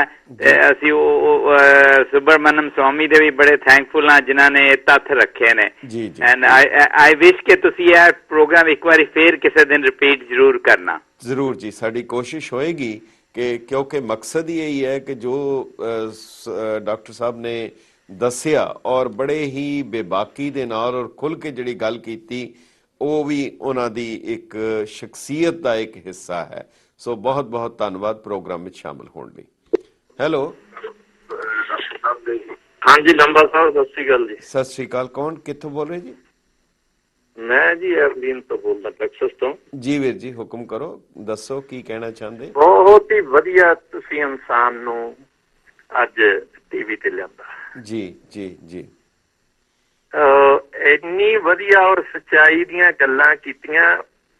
ਬੰਦੇ ਇੱਕ ਹੀ ਆ, ਚਾਹੇ ਕੋਈ ਹਿੰਦੂ ਆ, ਮੁਸਲਮਾਨ, ਸਿੱਖ ਆ, ਪਰ ਸੱਚੀ ਨੂੰ ਸੱਚੀ ਕਹਿਣੀ ਚਾਹੀਦੀ ਹੈ। ਜੀ ਜੀ ਜੀ ਜੀ, ਜਿਹੜੇ ਬੰਦੇ ਸੰਤ ਜਰਨੈਲ ਸਿੰਘ ਨੂੰ ਕੁਛ ਆਪਣੀ ਕਮਿਊਨਿਟੀ ਵੀ ਲੱਗ ਜਾਂਦੀ ਹੈ ਭੰਡਣ, ਹਾਂਜੀ, ਜਿਨ੍ਹਾਂ ਨੇ ਉਹਨਾਂ ਨੂੰ ਜਸ ਟੀਵੀ ਤੇ ਜਾਂ ਏਦਾਂ ਹੀ ਦੇਖਿਆ, ਮਿਲੇ ਤੱਕ ਵੀ ਨਹੀਂ ਗਏ। ਤੇ ਜਿਹੜੇ ਨਾਲ ਉਹਨਾਂ ਦੇ ਇੰਟਰਵਿਊਆਂ ਕਰਕੇ ਆਏ, ਮਿਲ ਕੇ ਆਏ, ਦੇਖੋ ਕੀ ਦੱਸਦੇ ਸੀ ਵੀ ਉਹਨਾਂ ਦੇ ਕੀ ਵਿਚਾਰ ਨੇ, ਕੀ ਵਿਚਾਰ ਸੀ ਉਹਨਾਂ ਦੇ, ਕਿਹੋ ਜਿਹੇ ਇਨਸਾਨ ਸੀ। ਜੀ ਜੀ ਜੀ ਜੀ ਜੀ, ਸਾਡੇ ਲੋਕ ਇੰਨਾ ਗਲਤ, ਇਹਨਾਂ ਨੂੰ ਪਤਾ ਨਹੀਂ ਕੁਛ। ਬਹੁਤ ਹੀ ਵਧੀਆ ਇਨਸਾਨ ਨੂੰ ਤੁਸੀਂ ਲਿਆਏ। ਇਹ ਇੱਕ ਵਾਰੀ ਫੇਰ ਮੇਰੇ ਖਿਆਲ ਚ ਇਹਨੂੰ ਤੁਸੀਂ ਦੁਬਾਰਾ ਅਨਾਉਂਸ ਕਰਿਓ ਤੁਸੀਂ। ਠੀਕ ਹੈ ਠੀਕ ਹੈ ਠੀਕ ਹੈ, ਬਹੁਤ ਸਾਡੀ ਕੋਸ਼ਿਸ਼ ਹੋਏਗੀ ਅਸੀਂ ਡਾਕਟਰ ਸਾਹਿਬ ਨੂੰ ਕਿਸੇ ਹੋਰ ਪ੍ਰੋਗਰਾਮ ਦੇ ਵਿੱਚ ਵੀ ਲਿਆਈਏ। ਤੇ ਤੁਹਾਡਾ ਬਹੁਤ ਬਹੁਤ ਧੰਨਵਾਦ ਪ੍ਰੋਗਰਾਮ ਵਿੱਚ ਸ਼ਾਮਲ ਹੋਣ ਲਈ।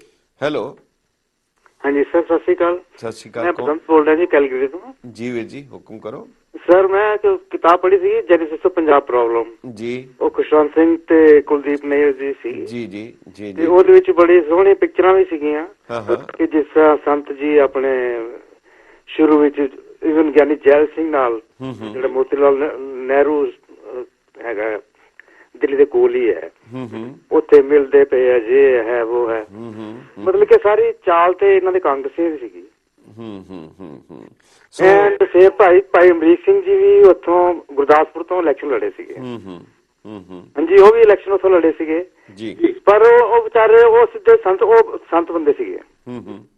ਉਹ ਸੰਤ ਬੰਦੇ ਸੀਗੇ ਤੇ ਇਹਨਾਂ ਨੇ ਕਾਂਗਰਸ ਨੇ ਆਪਣੀ ਪੋਲੀਟੀਸ਼ੀਅਨ ਖੇਡਣ ਲਈ ਉਹਨਾਂ ਨੂੰ ਅੱਗੇ ਕੀਤਾ ਕਿ ਜੋ ਆਪਣਾ ਪੰਜਾਬ ਜਿਸ ਤਰ੍ਹਾਂ ਦਿੱਲੀ ਗੁਰਦੁਆਰਾ ਉਸ ਤੋਂ ਸੰਤੋਖ ਸਿੰਘ ਜੀ ਹੁੰਦੇ ਸੀਗੇ ਕਿ ਵੀ ਜਿਸ ਤਰ੍ਹਾਂ ਸਾਡਾ ਦਿੱਲੀ ਗੁਰਦੁਆਰਾ ਪ੍ਰਬੰਧਕ ਕਮੇਟੀ ਦੇ ਹੈਗਾ ਹੋਲਡ, ਇਸ ਤਰ੍ਹਾਂ ਦਾ ਹੋਲਡ ਸਾਡਾ ਇੱਥੇ ਬਣਦਾ ਜੀ ਪੰਜਾਬ 'ਚ ਜੀ। ਚਲੋ ਇਹ ਬਹੁਤ ਲੰਬੀ ਪੋਲੀਟਿਕਸ ਦੀਆਂ ਗੱਲਾਂ ਹੈ, ਪਰ ਇਹਦੇ ਤੇ ਕਦੀ ਵਿਸਥਾਰ ਨਾਲ ਅਸੀਂ ਜਿਹੜੇ ਜਾਣਕਾਰ ਹੈ ਉਹ ਗੱਲ ਕਰਾਂਗੇ, ਕਿਉਂਕਿ ਭਾਈ ਅਮਰੀਕ ਸਿੰਘ ਨੇ ਜਿਹੜੀ ਉਹ ਇਲੈਕਸ਼ਨ ਚੋਣ ਸੀ ਕੇਵਲ ਉਹ ਸ਼੍ਰੋਮਣੀ ਕਮੇਟੀ ਲਈ ਸੀ, ਨਾ ਕਿ ਕਿਸੇ ਹੋਰ ਅਸੈਂਬਲੀ ਪਾਰਲੀਮੈਂਟ ਲਈ ਸੀ। ਤੁਹਾਡਾ ਫੋਨ ਕਰਨ ਲਈ ਬਹੁਤ ਬਹੁਤ ਧੰਨਵਾਦ। ਹੈਲੋ ਹੈਲੋ ਹੈਲੋ, ਸਤਿ ਸ਼੍ਰੀ ਅਕਾਲ ਜੀ। ਸਤਿ ਸ਼੍ਰੀ ਅਕਾਲ। ਕੌਣ ਬੋਲ ਰਹੇ ਜੀ? ਬਹੁਤ ਸ਼ੁਕਰੀਆ, ਬਹੁਤ ਤਗੜੀ ਸ਼ਖਸੀਅਤ। ਕੌਣ ਬੋਲ ਰਹੇ ਤੁਸੀਂ ਆਪ ਜੀ?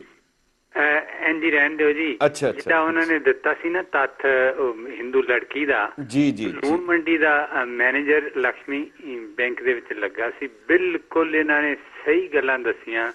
ਡਾਕਟਰ ਸਾਹਿਬ ਨੇ ਕੋਈ ਵੀ ਉਹਨਾਂ ਦੇ ਵਿੱਚ ਗਲਤ ਗੱਲ ਨਹੀਂ ਦੱਸੀ ਹੈਗੀ ਜੀ ਜੀ, ਸਭ ਕੁਝ ਸਹੀ ਦੱਸਿਆ ਔਰ ਬੜੇ ਹੀ ਹਰਦਿਲ ਅਜ਼ੀਜ਼ ਇਨਸਾਨ ਨੇ ਇਹੋ ਜੀ ਜੀ। ਆਪ ਜੀ ਦਾ ਬਹੁਤ ਬਹੁਤ ਸ਼ੁਕਰੀਆ। ਨਹੀਂ, ਬਹੁਤ ਗੱਲ ਇਹ, ਸਾਡੀ ਕੋਸ਼ਿਸ਼ ਤਾਂ ਇਹੀ ਹੈ ਕਿ ਜੇ ਤੱਥ ਸਾਹਮਣੇ ਆ ਸਕੇ ਔਰ ਲੋਕ ਉਸ ਦਾ ਲਾਭ ਉਠਾ ਸਕਣ, ਕਿਉਂਕਿ ਜਿਹੜੇ ਜਾਣਦੇ ਆ ਉਹ ਬੋਲਦੇ ਨਹੀਂ, ਜਿਹੜੇ ਨਹੀਂ ਜਾਣਦੇ ਉਹ ਬਹੁਤਾ ਬੋਲਦੇ ਪਏ ਹੈ। ਮਸਲਾ ਹੀ ਇਹੀ ਹੈ, ਪ੍ਰੋਬਲਮ ਇੱਥੇ ਹੀ ਆ ਰਹੀ ਹੈ। ਬਹੁਤ ਬਹੁਤ ਆਪ ਦਾ ਧੰਨਵਾਦ ਹੈ। ਹੈਲੋ ਹਾਂਜੀ, ਤੁਸੀਂ ਟੀਵੀ ਦੀ ਆਵਾਜ਼ ਬੰਦ ਕਰਕੇ ਗੱਲ ਕਰੋਗੇ ਜੀ? ਕੌਣ ਬੋਲ ਰਹੇ ਜੀ?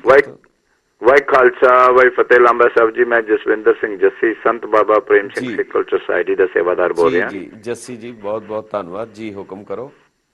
ਬਸ ਜੀ, ਮੈਂ ਸਭ ਤੋਂ ਪਹਿਲੇ ਤੇ ਆਪ ਜੀ ਨੂੰ ਵਧਾਈ ਦਿੰਦਾ ਵਾ, ਔਰ ਮੈਂ ਸਮਝਦਾ ਕਿ ਜਦ ਦਾ ਗੈਟ ਪੰਜਾਬੀ ਟੀਵੀ ਚੱਲਿਆ ਹੈ ਔਰ ਆਪ ਜੀ ਇਸ ਪ੍ਰੋਗਰਾਮ ਤੇ ਅੱਛੇ ਸ਼ੋਅ ਲੈ ਕੇ ਆ ਰਹੇ ਹੋ, ਕੌਮ ਨੂੰ ਅੱਜ ਦੇ ਦਿਨ ਤੇ ਤੁਹਾਡੇ ਤੋਂ ਇਹੀਓ ਆਸ ਸੀ। ਔਰ ਮੈਂ ਵਧਾਈ ਦਿੰਦਾ ਸਵਾਮੀ ਜੀ ਨੂੰ ਕਿ ਜਿਨ੍ਹਾਂ ਨੇ ਇੰਨੀ ਯੁਰਤ ਨਾਲ ਜਿਹੜੇ ਸੱਚਾਈ ਸੀ ਉਸ ਨੂੰ ਸਾਹਮਣੇ ਕਹੀ, ਔਰ ਮੈਨੂੰ ਬਹੁਤ ਹੀ ਅੱਛਾ ਲੱਗਾ। ਔਰ ਮੈਂ ਤੁਹਾਡਾ ਔਰ ਸਵਾਮੀ ਜੀ ਦਾ ਧੰਨਵਾਦ ਕਰਨਾ ਜੋ ਅੱਜ ਦੇ ਦਿਨ ਘੱਲੂਘਾਰੇ ਦਿਵਸ ਤੇ ਆਪ ਜੀ ਨੇ ਜਾਣਕਾਰੀ ਦਿੱਤੀ ਜੀ। ਬਹੁਤ ਬਹੁਤ ਧੰਨਵਾਦ। ਕਿਉਂਕਿ ਇੱਕ ਗੱਲ ਮੁੱਢਲੇ ਤੌਰ ਦੇ ਉੱਤੇ, doctor Subramanian Swami political party ਦੇ ਪ੍ਰਧਾਨ ਹੈ, ਰਾਜਨੀਤਿਕ ਬੰਦੇ ਹੈ, 5 ਵਾਰ MP ਰਹੇ, ਭਾਰਤ ਸਰਕਾਰ ਦੇ ਮੰਤਰੀ ਰਹੇ ਔਰ UNO ਦੇ ਵਿੱਚ ਵੀ ਇਹਨਾਂ ਨੂੰ ਕਮਿਸ਼ਨ ਦਾ ਚੇਅਰਮੈਨ ਬਣਾਇਆ ਗਿਆ। ਪਰ ਇਸ ਦੇ ਬਾਵਜੂਦ ਵੋਟਾਂ ਦੀ ਰਾਜਨੀਤੀ ਦੀ ਪਰਵਾਹ ਨਾ ਕਰਦਿਆਂ ਹੋਇਆਂ ਜਿਹੜੀਆਂ ਗੱਲਾਂ ਉਹਨਾਂ ਨੇ ਕੀਤੀਆਂ, ਇਹ ਮੇਰਾ ਖਿਆਲ ਹੈ ਕਿ ਇਸ ਦੀ ਆਪਣੀ ਤਾਰੀਫ ਜਿਹੜੀ ਹੈ ਉਹ ਜਿੰਨੀ ਕੀਤੀ ਜਾਏ ਘੱਟ ਹੈ। ਬਹੁਤ ਬਹੁਤ ਧੰਨਵਾਦ। ਹੈਲੋ ਹਾਂਜੀ, ਕਿੱਥੋਂ ਬੋਲ ਰਹੇ? ਕੌਣ ਬੋਲ ਰਹੇ ਜੀ? ਹਾਂਜੀ, ਜੋਗਿੰਦਰ ਸਿੰਘ ਬੋਲ ਰਿਹਾ ਜੀ। ਹਾਂਜੀ ਜੀ ਜੀ ਜੀ ਜੀ, ਵਾਹਿਗੁਰੂ ਜੀ ਕੀ ਫਤਿਹ ਜੀ। ਜੋਗਿੰਦਰ ਸਿੰਘ ਜੀ, ਹੁਕਮ ਕਰੋ, ਕੀ ਕਹਿਣਾ ਚਾਹੁੰਦੇ? ਬਸ ਜੀ, ਬੇਨਤੀ ਹੈ ਜੀ, ਇਹ ਜਿਹੜਾ ਤੁਸੀਂ ਅੱਜ ਪ੍ਰੋਗਰਾਮ ਦਿੱਤਾ ਹੈ ਬਹੁਤ ਹੀ ਵਧੀਆ ਚੰਗਾ ਪ੍ਰੋਗਰਾਮ ਸੀ, ਤਾਂ ਕਿ ਕਾਫੀ ਲੋਕ ਜਿਨ੍ਹਾਂ ਦੀ ਸ਼ੱਕ ਜਿਹੜੇ ਸੁਣੀਆਂ ਸੁਣਾਈਆਂ ਗੱਲਾਂ ਜਿਹੜੀਆਂ ਪੇਪਰਾਂ 'ਚ ਪੜ੍ਹਦੇ ਸੀ ਉਹਨਾਂ ਨੂੰ ਇਹਨਾਂ ਨੇ ਸਪਸ਼ਟ ਰੂਪ ਦੇ ਡਾਕਟਰ ਜੀ ਨੇ ਜਿਹੜਾ ਉਹ ਕਲੀਅਰ ਕੀਤਾ ਜੀ ਕਿ ਸੰਤ ਜੀ ਕੀ ਸਨ। ਜਿਹੜੇ ਲੋਕ ਇਹ ਸੋਚਦੇ ਕਿ ਤੁਸੀਂ ਆਮ ਹੀ ਲੋਕਾਂ ਦੇ ਵਿੱਚ ਵਿਚਾਰ ਸੀ ਕਿ ਉਹ ਕਾਂਗਰਸੀ ਬੰਦੇ ਸਨ ਜਾਂ ਉਹਨਾਂ ਕੋਲ ਜੇ ਹਥਿਆਰ ਸੀ, ਜੇ ਹੈ ਉਹ ਪਤਾ ਨਹੀਂ ਕੁਛ, ਜਿਹੜੇ ਅੱਜ ਕੱਲ ਅਕਾਲੀ ਪਾਰਟੀ ਦੇ ਵਿੱਚ ਵੀ ਸ਼ਾਮਲ ਹੋ ਕੇ ਪਹਿਲਾਂ ਇਹ ਕਾਂਗਰਸ ਦੀਆਂ ਚਪਲੀਆਂ ਚੱਟਦੇ ਫਿਰਦੇ ਸੀ ਤੇ ਸੰਤਾਂ ਦੇ ਵਿਰੁੱਧ ਬੋਲਦੇ ਸੀ, ਅੱਜ ਸੰਤਾਂ ਦੀ ਉਹ ਬੱਲੇ ਬੱਲੇ ਵੀ ਕਰ ਰਹੇ ਆ ਜੀ। ਇਹਨਾਂ ਲੋਕਾਂ ਨੂੰ ਇਹ ਜਿਹੜੇ ਲੋਕ ਆ ਸਾਡੇ ਸਿੱਖੀ, ਸਾਡੇ ਸਿੱਖਾਂ ਦੀਆਂ ਜਿਹੜਾ ਵੜਦੇ ਆ, ਇਹਨਾਂ ਨੂੰ ਬਾਜ਼ ਆਉਣਾ ਚਾਹੀਦਾ। ਤੇ ਸੁਬਰਾਮਨੀਅਮ ਦਾ ਜਿਹੜੀ ਅੱਜ ਦੀ ਇੰਟਰਵਿਊ ਸੀ ਬਹੁਤ ਵਧੀਆ ਸੀ, ਤੁਸੀਂ ਇਹਦੇ ਵਧਾਈ ਦੇ ਪਾਤਰ ਹੋ ਤੇ ਇਸੇ ਤਰ੍ਹਾਂ ਦੇ ਪ੍ਰੋਗਰਾਮ ਜਿਹੜੇ ਅੱਗੇ ਤੋਂ ਲੈ ਕੇ ਆਇਆ ਕਰੋ। ਹੋਰ ਕਾਲ ਲੈ ਸਕਦੇ ਹੋ। ਵਾਹਿਗੁਰੂ ਜੀ ਕਾ ਖਾਲਸਾ, ਵਾਹਿਗੁਰੂ ਜੀ ਕੀ ਫਤਿਹ। ਬਹੁਤ ਬਹੁਤ ਧੰਨਵਾਦ ਹੈ। ਇੱਕ ਗੱਲ ਮੈਂ ਜ਼ਰੂਰ ਕਹਿਣੀ ਚਾਹਾਂਗਾ ਕਿ ਸੰਤ ਜਰਨੈਲ ਸਿੰਘ ਜੀ ਖਾਲਸਾ ਪਿੰਡਰਾਂ ਵਾਲੇ ਵਰਗੀ ਸ਼ਖਸੀਅਤ ਇਹ ਕੇਵਲ ਗੁਰੂ ਦੀ ਤਾਕਤ ਦੇ ਨਾਲ ਹੀ ਬਣਦੀ ਹੈ, ਉਹਨਾਂ ਤੋਂ ਵਰਸਾਏ ਹੁੰਦੇ ਹੈ। ਦੁਨਿਆਵੀ ਕਿਸੇ ਵਿਅਕਤੀ, ਕਿਸੇ ਪਾਰਟੀ, ਖਾਸ ਕਰਕੇ ਰਾਜਨੀਤਿਕ ਪਾਰਟੀ, ਉਹ ਜਿਹੋ ਜਿਹੇ ਪੈਦਾ ਕਰਦੇ ਆ ਉਹ ਤੁਹਾਡੇ ਸਾਹਮਣੇ ਹੈ। ਧਾਰਮਿਕ ਸ਼ਖਸੀਅਤ ਕੋਈ ਰਾਜਨੀਤਿਕ ਪਾਰਟੀ ਨਹੀਂ ਪੈਦਾ ਕਰ ਸਕਦੀ, ਇਹ ਜ਼ਰੂਰ ਕਿਹਾ ਜਾ ਸਕਦਾ ਹੈ। ਬਹੁਤ ਬਹੁਤ ਧੰਨਵਾਦ।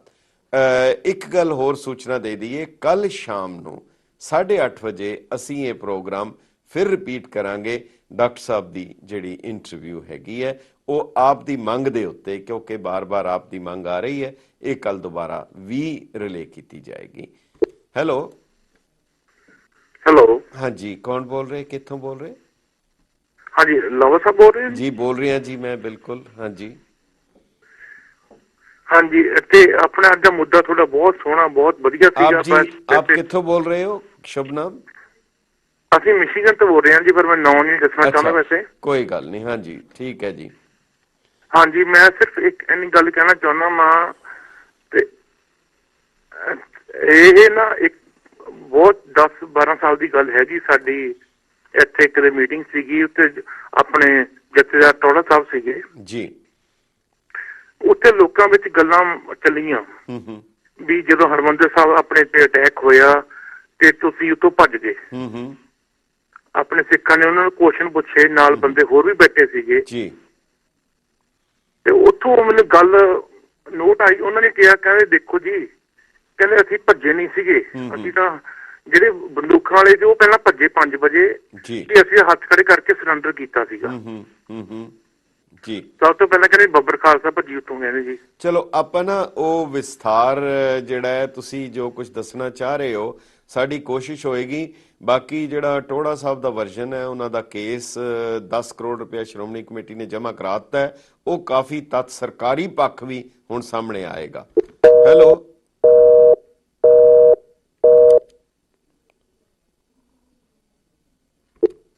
ਹੈਲੋ ਹੈਲੋ, ਹਾਂਜੀ, ਕੌਣ ਬੋਲ ਰਹੇ, ਕਿੱਥੋਂ ਬੋਲ ਰਹੇ? ਮੈਂ ਜਸਵੀਰ ਸਿੰਘ ਬੋਲਦਾ ਜੀ, ਕੈਲਗਰੀ ਤੋਂ ਜੀ। ਜੀ ਭਾਈ ਸਾਹਿਬ, ਹਾਂਜੀ ਦੱਸੋ ਜਸਵੀਰ ਸਿੰਘ ਜੀ, ਇਸ ਬਾਰੇ ਕੀ ਕਹਿਣਾ ਚਾਹੁੰਦੇ ਹੋ ਅੱਜ ਦੇ? ਮੈਂ ਹੁਣ ਸੁਣੀ ਜੀ, ਮੈਂ ਆਪਣੀ ਸਾਹਮਣੇ ਕਾਫੀ ਗੱਲਾਂ ਉਹਨਾਂ ਦੇ ਮਤਲਬ ਆਪਣੇ ਉਸ ਸਮੇਂ ਦੀਆਂ ਦੱਸੀਆਂ, ਤੇ ਮੈਂ ਕੁਦਰਤੀ ਉਸ ਵਕਤ ਮੈਂ 28 ਮਈ ਨੂੰ ਉਸ ਹਰਿਮੰਦਰ ਸਾਹਿਬ ਗਿਆ ਸੀ। ਅਸੀਂ ਸੰਤਾਂ ਮਿਲਣ ਦੀ ਕੋਸ਼ਿਸ਼ ਨਹੀਂ ਮਿਲ ਸਕੇ, ਲੇਕਿਨ ਇੱਕ ਸੰਤਾਂ ਦੇ ਬਾਰੇ ਇੱਕ ਗੱਲ ਬਹੁਤ ਗਲਤ ਜਿਹੜੀ ਕਹੀ ਜਾ ਰਹੀ ਹੈਗੀ ਆ ਕਿ ਸੰਤਾਂ ਨੇ ਕਿਹਾ ਕਿ 35 ਹਿੰਦੂ ਆਉਂਦੇ ਆ। ਉਹਨਾਂ ਦਾ ਮਤਲਬ ਇੱਕ ਉਹ ਸੀ ਕਿ ਇੰਦਰਾ ਗਾਂਧੀ ਨੇ ਕਿਹਾ ਸੀ ਕਿ ਤੁਸੀਂ ਬਾਹਰ ਜਿਹੜੇ ਹੈਗੇ ਆ ਸਿੱਖ ਉਹਨਾਂ ਬਾਰੇ ਵੀ ਖਿਆਲ ਕਰੋ, ਤੇ ਸੰਤਾਂ ਨੇ ਕਿਹਾ ਕਿ ਪ੍ਰਧਾਨ ਮੰਤਰੀ ਹੋ ਕੇ ਉਹ ਏਦਾਂ ਮਤਲਬ ਧਮਕੀ ਦੇ ਰਹੀ ਹੈ। ਤੇ ਮੈਂ ਜੇ ਅੱਜ ਗੱਲ ਕਹਿੰਦਾ ਮੈਂ ਤੇ ਮੇਰੇ ਤੇ ਕੇਸ ਬਣ ਜਾਣਾ, ਯਾਨੀ ਉਹ ਮੀਡੀਆ ਨੇ ਉਸ ਗੱਲ ਨੂੰ ਬੜੀ ਉਲਟੀ ਗੱਲ ਕਰਕੇ ਗਦੀ ਗੱਲ ਹੈ। ਸੰਤ ਕਿਸੇ ਹਿੰਦੂ ਦੇ ਖਿਲਾਫ ਜਾਂ ਕਿਸੇ ਨਾਮ ਸਿੱਖ ਕਿਸੇ ਵੀ ਧਰਮ ਦੇ ਖਿਲਾਫ ਨਹੀਂ ਹੈਗੇ, ਇਹ ਤਾਂ ਹਕੂਮਤਾਂ ਦੀ ਟੱਕਰ ਸੀ, ਹਕੂਮਤਾਂ ਦੀਆਂ ਗੱਲਾਂ ਤੇ ਲੋਕਾਂ ਨੇ ਹਿੰਦੂ ਸਿੱਖ ਦਾ ਮਸਲਾ ਬਣਾਉਣ ਦੀ ਕੋਸ਼ਿਸ਼ ਕੀਤੀ ਹੈ। ਬਿਲਕੁਲ, ਤੁਸੀਂ ਇਹ ਗੱਲ ਜਿਹੜੀ ਕਹਿ ਰਹੇ ਹੋ, ਇਸ ਤੋਂ ਇਲਾਵਾ ਵੀ ਹੋਰ ਵੀ ਬਹੁਤ ਤੱਥ ਹਨ। ਇੱਕ ਹੋਰ ਉਹ ਫਿਰ ਕਿਸੇ ਵੇਲੇ ਆਪਾਂ ਵਿਸਥਾਰ ਵਿੱਚ ਕਰਾਂਗੇ। ਸੰਤ ਜਰਨੈਲ ਸਿੰਘ ਜੀ ਧਾਰਮਿਕ ਵਿਅਕਤੀ ਸੀ, ਔਰ ਜੇਕਰ ਕੋਈ ਵਿਤਕਰਾ ਕਰਦਾ ਕਿਸੇ ਵੀ ਫਿਰਕੇ ਦੇ ਨਾਲ, ਹਜ਼ੂਰ ਦਾ ਤਾਂ ਹੁਕਮ ਹੈ, ਜਾਂ ਤੇ ਛੂਟ ਗਿਓ ਭ੍ਰਮ ਉਰਕਾ ਤਿਸ ਆਗੇ ਹਿੰਦੂ ਕਿਆ ਤੁਰਕਾ। ਸੋ ਇਹ ਅਗਰ ਕੋਈ ਵੈਰ ਵਿਰੋਧ ਰੱਖਦਾ ਉਹ ਸਿੱਖ ਨਹੀਂ ਹੋ ਸਕਦਾ। ਸੰਤ ਜਰਨੈਲ ਸਿੰਘ ਤਾਂ ਸਿੱਖੀ ਦਾ ਇੱਕ ਆਦਰਸ਼ ਸੀਗੇ। ਸੋ ਇਹ ਗਲਤ ਪ੍ਰਚਾਰ ਡਾਕਟਰ ਸਵਾਮੀ ਨੇ ਦੱਸਿਆ ਕਿ ਉਹਨਾਂ ਦੇ ਵਿਚਾਰਾਂ ਨੂੰ ਛਾਪਿਆ ਹੀ ਨਹੀਂ ਜਾਂਦਾ ਸੀ, ਜੇ ਛਾਪਦੇ ਸੀ ਤੋੜ ਮਰੋੜ ਕੇ ਛਾਪਦੇ ਸੀ। ਬਹੁਤ ਬਹੁਤ ਧੰਨਵਾਦ। ਹੈਲੋ ਹੈਲੋ, ਹਾਂਜੀ, ਸਤਿ ਸ਼੍ਰੀ ਅਕਾਲ ਜੀ। ਸਤਿ ਸ਼੍ਰੀ ਅਕਾਲ, ਕੌਣ ਬੋਲ ਰਹੇ ਜੀ? ਮੈਂ ਜੀ ਗੁਰਦੀਪ ਸਿੰਘ ਬੋਲਦਾ ਜੀ, ਸਿਆਟਲ ਤੋਂ। ਜੀ ਭਾਈ ਸਾਹਿਬ ਜੀ, ਹੁਕਮ ਕਰੋ। ਮੈਂ ਜੀ ਤੁਹਾਡਾ ਪ੍ਰੋਗਰਾਮ ਦੇਖਿਆ, ਪ੍ਰੋਗਰਾਮ ਬਹੁਤ ਵਧੀਆ ਲੱਗਿਆ ਜੀ ਤੁਹਾਡਾ ਸਾਰਾ ਜੀ। ਸਵਾਮੀ ਜੀ ਨੇ ਬਹੁਤ ਵਧੀਆ ਗੱਲਾਂ ਕੀਤੀਆਂ ਜੀ ਸਾਰੀਆਂ। ਮੈਂ ਇੱਕ ਗੱਲ ਤੇ ਛੋਟੀ ਜਿਹੀ ਟਿੱਪਣੀ ਕਰਨੀ ਚਾਹੁੰਦਾ ਜੀ, ਜਿਹੜੀ ਉਹਨਾਂ ਨੇ 9 ਮਾਸ ਦੇ ਰਿਸ਼ਤੇ ਦੀ ਗੱਲ ਕੀਤੀ ਹੈ ਜੀ। ਜੀ ਜੀ ਜੀ, ਸਿੱਖਾਂ ਵੱਲੋਂ ਤਾਂ ਹਮੇਸ਼ਾ ਹੀ 9 ਮਾਸ ਦਾ ਰਿਸ਼ਤਾ ਸਮਝ ਕੇ ਗੱਲ ਕੀਤੀ ਗਈ ਹੈ ਸ਼ੁਰੂ ਤੋਂ ਹੀ। ਇਵਨ 1984 ਦੇ ਵਿੱਚ ਨਵੰਬਰ ਦੇ ਵਿੱਚ ਜਦੋਂ ਸਿੱਖ ਸਾੜੇ ਗਏ ਆ ਦਿੱਲੀ ਦੇ ਵਿੱਚ, ਪੰਜਾਬ ਦੇ ਵਿੱਚ ਕੋਈ ਇਨਸੀਡੈਂਟ ਨਹੀਂ ਹੋਇਆ। ਜੇ ਹੋਇਆ ਹੋਊ ਇੱਕ ਆਧਾ ਇਨਸੀਡੈਂਟ ਹੋਇਆ ਹੋਊਗਾ, ਕਿਸੇ ਹਿੰਦੂ ਭਰਾ ਨੂੰ ਕਿਸੇ ਨੂੰ ਕੁਝ ਨਹੀਂ ਕਿਹਾ ਗਿਆ। ਜੀ ਜੀ ਜੀ। ਇਹ ਜਿੰਨੀ ਨਫ਼ਰਤ ਵੀ ਫੈਲਾਈ ਹੈ, ਇਹ ਸਾਰੀ ਮੀਡੀਆ ਵੱਲੋਂ ਸਿੱਖਾਂ ਦੇ ਖਿਲਾਫ ਫੈਲਾਈ ਗਈ ਆ। ਕਿਰਪਾ ਕਰਕੇ ਇੱਕ ਰਿਕੁਐਸਟ ਹੈ, ਗਾਂ ਤੋਂ ਜੇ ਕੋਈ ਵੀ ਮਤਲਬ ਲਿਆਉਣਾ ਹੁੰਦਾ ਹੈ ਨਾ ਗੈਸਟ, ਉਹ ਸੰਤਾਂ ਨੇ, ਬਾਬਾ ਜਰਨੈਲ ਸਿੰਘ ਭੰਡਰਾਣੇ ਨੇ ਬਹੁਤ ਹਿੰਦੂ ਪਰਿਵਾਰਾਂ ਦੀ ਮਦਦ ਕੀਤੀ ਆ ਅੰਮ੍ਰਿਤਸਰ ਵਿੱਚ ਤੇ ਬਾਹਰ ਵੀ। ਉਹਨਾਂ ਦੇ ਪਰਿਵਾਰਾਂ ਨੂੰ ਲਿਆਇਆ ਕਰੋ ਜਿਹੜੇ ਪਿੱਛੇ ਪ੍ਰੋਗਰਾਮ ਚ ਆਪਣੇ ਚ, ਤਾਂ ਕਿ ਉਹ ਦੱਸ ਸਕਣ ਵੀ ਸਾਡੇ ਨਾਲ ਕਿੰਨਾ ਵਧੀਆ ਵਿਹਾਰ ਸੀਗਾ ਬਾਬਾ ਜੀ ਦਾ। ਜੀ ਨਹੀਂ, ਉਹ ਤਾਂ ਬਿਲਕੁਲ, ਤੁਸੀਂ ਸਾਡੇ ਸਾਧਨ ਬਹੁਤ ਲਿਮਿਟਡ ਹੈ, ਬਟ ਫਿਰ ਵੀ ਸਾਡੀ ਕੋਸ਼ਿਸ਼ ਹੋਏਗੀ ਉਹਨਾਂ ਦੇ ਜੀਵਨ ਬਾਰੇ ਅਸੀਂ ਹੋਰ ਗੱਲ ਕਰ ਸਕੇ। ਉਹਨਾਂ ਦਾ ਕੀ, ਬਲਕਿ ਪੂਰੇ ਸਿੱਖੀ ਦੇ ਆਚਰਣ ਔਰ ਆਦਰਸ਼ ਦੇ ਵਿੱਚ ਜਿਹੜੀ ਆਪ ਗੱਲ ਕਰ ਰਹੇ ਹੋ ਉਹ ਕੋਈ ਵੈਰ ਵਿਰੋਧ ਨਹੀਂ ਹੈ। ਸੋ ਬਹੁਤ ਬਹੁਤ ਧੰਨਵਾਦ ਵਿਚਾਰ ਦੇਣ ਲਈ। ਹੈਲੋ ਹੈਲੋ ਹਾਂਜੀ, ਕੌਣ ਬੋਲ ਰਹੇ ਜੀ, ਕਿੱਥੋਂ ਬੋਲ ਰਹੇ? ਹਾਂਜੀ, ਮੈਂ ਗੋਵਿੰਦਰ ਵਿਰਕ ਬੋਲ ਰਿਹਾ ਜੀ, ਟੋਰਾਂਟੋ ਤੋਂ ਜੀ। ਵਿਰਕ ਸਾਹਿਬ ਜੀ। ਹਾਂਜੀ, ਮੈਂ ਅੱਜ ਸਵਾਮੀ ਦੇ ਵਿਚਾਰ ਸੁਣ ਕੇ ਬਹੁਤ ਚੰਗਾ ਲੱਗਿਆ, ਜੋ ਕਿ ਸੱਚਾਈ ਸਾਰਿਆਂ ਦੇ ਸਾਹਮਣੇ ਆ ਸਕੇ ਤੇ ਜੋ ਨੌਜਵਾਨ ਪੀੜ੍ਹੀ ਆ ਇਹ ਵੀ ਇਹਨਾਂ ਨੂੰ ਮਤਲਬ ਕਿ ਸਮਝ ਸਕੇ। ਜੋ ਸੰਤ ਭਿੰਡਰਾਂ ਵਾਲੇ ਸਨ ਉਹ ਕਲਗੀਧਰ ਦੇ ਪੁੱਤਰ ਸੀਗੇ ਤੇ ਉਹਨਾਂ ਨੂੰ ਸਾਰੇ ਸਿੱਖ ਸਾਡਾ ਇਹ ਸਮਝਣ ਦੀ ਕੋਸ਼ਿਸ਼ ਕਰਨ, ਜੋ ਉਹਨਾਂ ਦੇ ਖਿਲਾਫ ਸਾਡਾ ਸਿੱਖ ਭਾਈਚਾਰਾ ਇਹ ਬੋਲ ਰਿਹਾ ਇਹ ਉਹ ਸੁਣ ਲੈਣ। ਅੱਜ ਸਵਾਮੀ ਦੇ ਮੂੰਹ ਤੋਂ ਹੀ ਸੁਣ ਕੇ ਤੇ ਉਹ ਦੇਖਣ ਵੀ ਉਹ ਸੰਤ ਬਣਨਾ ਕੋਈ ਸੌਖਾ ਨਹੀਂ ਹੈਗਾ। ਤੇ ਜੋ ਧਰਮ ਦੇ ਲਈ ਸ਼ਹਾਦਤਾਂ ਪਾ ਗਏ ਉਹਨਾਂ ਨੂੰ ਸਾਡਾ ਸਲਾਮ ਤੇ ਪ੍ਰਮਾਤਮਾ ਸਭ ਨੂੰ ਸਿੱਖੀ ਵਾਲੇ ਪਾਸੇ ਲਾਵੇ। ਵਾਹਿਗੁਰੂ ਜੀ ਕਾ ਖਾਲਸਾ, ਵਾਹਿਗੁਰੂ ਜੀ ਕੀ ਫਤਿਹ। ਮੈਂ ਇੱਕ ਗੱਲ ਜ਼ਰੂਰ ਕਵਾਂਗਾ, ਉਹਨਾਂ ਨੂੰ ਸੰਤ ਵੀ ਨਹੀਂ ਕਹਿਣਾ ਚਾਹੀਦਾ, ਸੰਤ ਨਹੀਂ ਸਨ। ਬਿਲਕੁਲ ਜਰਨੈਲ ਸਿੰਘ ਜੀ ਸੰਤ ਨਹੀਂ ਸਨ, ਉਹ ਸੰਤ ਸਿਪਾਹੀ ਸਨ। ਧੰਨ ਜੀਓ ਤੇ ਇੱਕੋ ਜਗ ਮੇ ਮੁਕਤੇ ਹਰ ਚਿੱਤ ਮੇ ਜੁਧ ਵਿਚਾਰੇ, ਉਹ ਸੰਤ ਸਿਪਾਹੀ ਸੀ ਜਿਹੜਾ ਹੋਣਾ ਚਾਹੀਦਾ। ਬਹੁਤ ਬਹੁਤ ਧੰਨਵਾਦ। ਹੈਲੋ, ਵਾਹਿਗੁਰੂ ਜੀ ਖਾਲਸਾ ਫਤਿਹ ਜੀ। ਵਾਹਿਗੁਰੂ ਜੀ ਕੀ ਫਤਿਹ। ਕੌਣ ਬੋਲ ਰਹੇ ਭਾਈ ਸਾਹਿਬ, ਕਿੱਥੋਂ?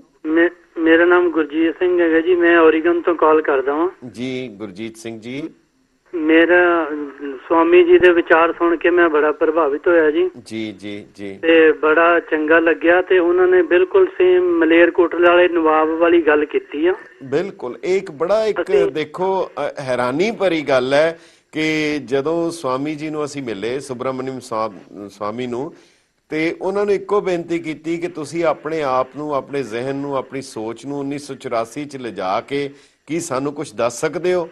ਉਹਨਾਂ ਨੇ ਕਿਹਾ ਮੈਂ ਜ਼ਰੂਰ ਦੱਸਾਂਗਾ, ਔਰ ਵਾਕਈ ਦੇਖਿਆ ਕਿ ਉਹਨਾਂ ਨੇ ਬਿਲਕੁਲ ਉਸੇ ਤਰੀਕੇ ਦੇ ਨਾਲ ਆਪਣੇ ਵਿਚਾਰ ਦਿੱਤੇ। ਸੋ ਉਹਨਾਂ ਦਾ ਧੰਨਵਾਦ ਤੇ ਨਾਲ ਤੁਹਾਡਾ ਵੀ ਬਹੁਤ ਬਹੁਤ ਧੰਨਵਾਦ ਸ਼ਾਮਲ ਹੋਣ ਲਈ। ਹੈਲੋ ਹੈਲੋ, ਸਤਿ ਸ਼੍ਰੀ ਅਕਾਲ। ਨੰਬਰ ਸਤਿ ਸ਼੍ਰੀ ਅਕਾਲ। ਕੌਣ ਬੋਲ ਰਹੇ ਭੈਣ ਜੀ, ਕਿੱਥੋਂ ਬੋਲ ਰਹੇ? ਮੈਂ ਪਿਤਾਲ ਕੋਲ ਬੋਲ ਰਹੀ ਹਾਂ, ਵਰਜੀਨੀਆ ਤੋਂ ਬੋਲ ਰਹੀ ਹਾਂ। ਜੀ ਜੀ ਜੀ ਜੀ। ਕਾਫੀ ਦੇਰ ਬਾਅਦ ਪ੍ਰੋਗਰਾਮ ਦੇਖਿਆ ਮੈਂ ਜੀ, ਔਰ welcome back to the get Punjabi. ਜੀ ਜੀ। ਅੱਜ ਦੇ ਪ੍ਰੋਗਰਾਮ स्वामी जी का सुनाई और बहुत अच्छा प्रोग्राम ਸੀ, ਬੜਾ ਚਾਨਣਾ ਹੋਇਆ ਇਤਿਹਾਸ ਦੇ ਉੱਤੇ। ਬਹੁਤ ਬਹੁਤ ਤੁਹਾਡੀ ਮਿਹਰਬਾਨੀ ਹੈ ਜਦੋਂ ਤੁਸੀਂ ਇਹੋ ਜਿਹੇ ਸੱਚੀ ਸੰਗ ਦਾ ਲਿਆ ਕੇ ਤੇ ਸਾਨੂੰ ਸਾਰਿਆਂ ਨੂੰ ਨੌਲੇਜ ਦਿੰਦੇ ਹੋ। ਜੀ ਜੀ ਹੈਗਾ ਜੀ। All the best and welcome again and I will appreciate if you can repeat this again. ਨਹੀਂ, ਅਸੀਂ ਕਰ ਰਹੇ ਹਾਂ ਜੀ, ਕੱਲ ਸ਼ਾਮ ਨੂੰ 8:30 ਵਜੇ ਅਸੀਂ ਜ਼ਰੂਰ ਕਰ ਰਹੇ ਹਾਂ। ਬਹੁਤ ਬਹੁਤ ਧੰਨਵਾਦ। ਸਤਿ ਸ਼੍ਰੀ ਅਕਾਲ ਜੀ। Thank you for accepting the call. Hello hello hello ਹਾਂਜੀ। ਸੋ ਅਖੀਰਲੀ ਕਾਲ ਤੁਸੀਂ 10 ਸੈਕਿੰਡ ਵਿੱਚ ਬਹੁਤ ਛੋਟਾ ਸੁਨੇਹਾ ਦੇ ਦਿਓ। ਹਾਂਜੀ, ਸਮਾਂ ਜਾ। ਸਤਿ ਸ਼੍ਰੀ ਅਕਾਲ ਲੰਬਾ ਸਾਹਿਬ, ਮੈਂ ਤਾਂ ਕੋਸ਼ਿਸ਼ ਕਰੂੰਗਾ, 10 ਸੈਕਿੰਡ ਤਾਂ ਬਹੁਤ ਥੋੜੇ ਹੈ ਭਾਈ। ਤੁਸੀਂ ਬੜਾ ਸੋਹਣਾ ਪ੍ਰੋਗਰਾਮ ਦਿੰਦੇ ਆ, ਬੜੇ ਟਰਮੇ ਨਾਲ ਲੋਕਾਂ ਦੀਆਂ ਗੱਲਾਂ ਸੁਣਦੇ ਆ, ਜਵਾਬ ਵੀ ਦਿੰਦੇ ਆ। ਸੰਧੂ ਸਾਹਿਬ ਵੀ ਹੈ, ਹੈਰੀ ਵੀ ਹੈ ਜੀ ਜੀ। ਤੇ ਇੱਕ ਚੈਨਲ ਵਾਲਾ ਤਾਂ ਲੜ ਨਹੀਂ ਲੱਗ ਜਾਂਦਾ ਕਲਰਾਂ ਨਾਲ। ਨਹੀਂ, ਉਹ ਆਪਾਂ ਕਿਸੇ ਦੀ ਇਹਦੀ ਅਗਰ ਜਿਹੜੇ ਇਹਨਾਂ ਦੇ ਬਾਰੇ ਤੁਸੀਂ ਦਿੱਤੇ ਵਿਚਾਰ, ਜਿਹੜਾ ਸੁਬਰਾਮਨਿਅਮ ਸਵਾਮੀ ਦਾ, ਕੱਲ ਸ਼ਾਮ ਨੂੰ 8:30 ਵਜੇ ਫਿਰ ਹੋਏਗਾ। ਤੁਸੀਂ ਸਾਨੂੰ ਜ਼ਰੂਰ ਈਮੇਲ ਕਰੋ lamba@getpunjabi.tv। ਇੱਕ ਹੋਰ ਪ੍ਰੋਗਰਾਮ ਲੈ ਕੇ ਹਾਜ਼ਰ ਹੋਵਾਂਗੇ। ਬਹੁਤ ਬਹੁਤ ਧੰਨਵਾਦ। ਵਾਹਿਗੁਰੂ ਜੀ ਕਾ ਖਾਲਸਾ, ਵਾਹਿਗੁਰੂ ਜੀ ਕੀ ਫਤਿਹ।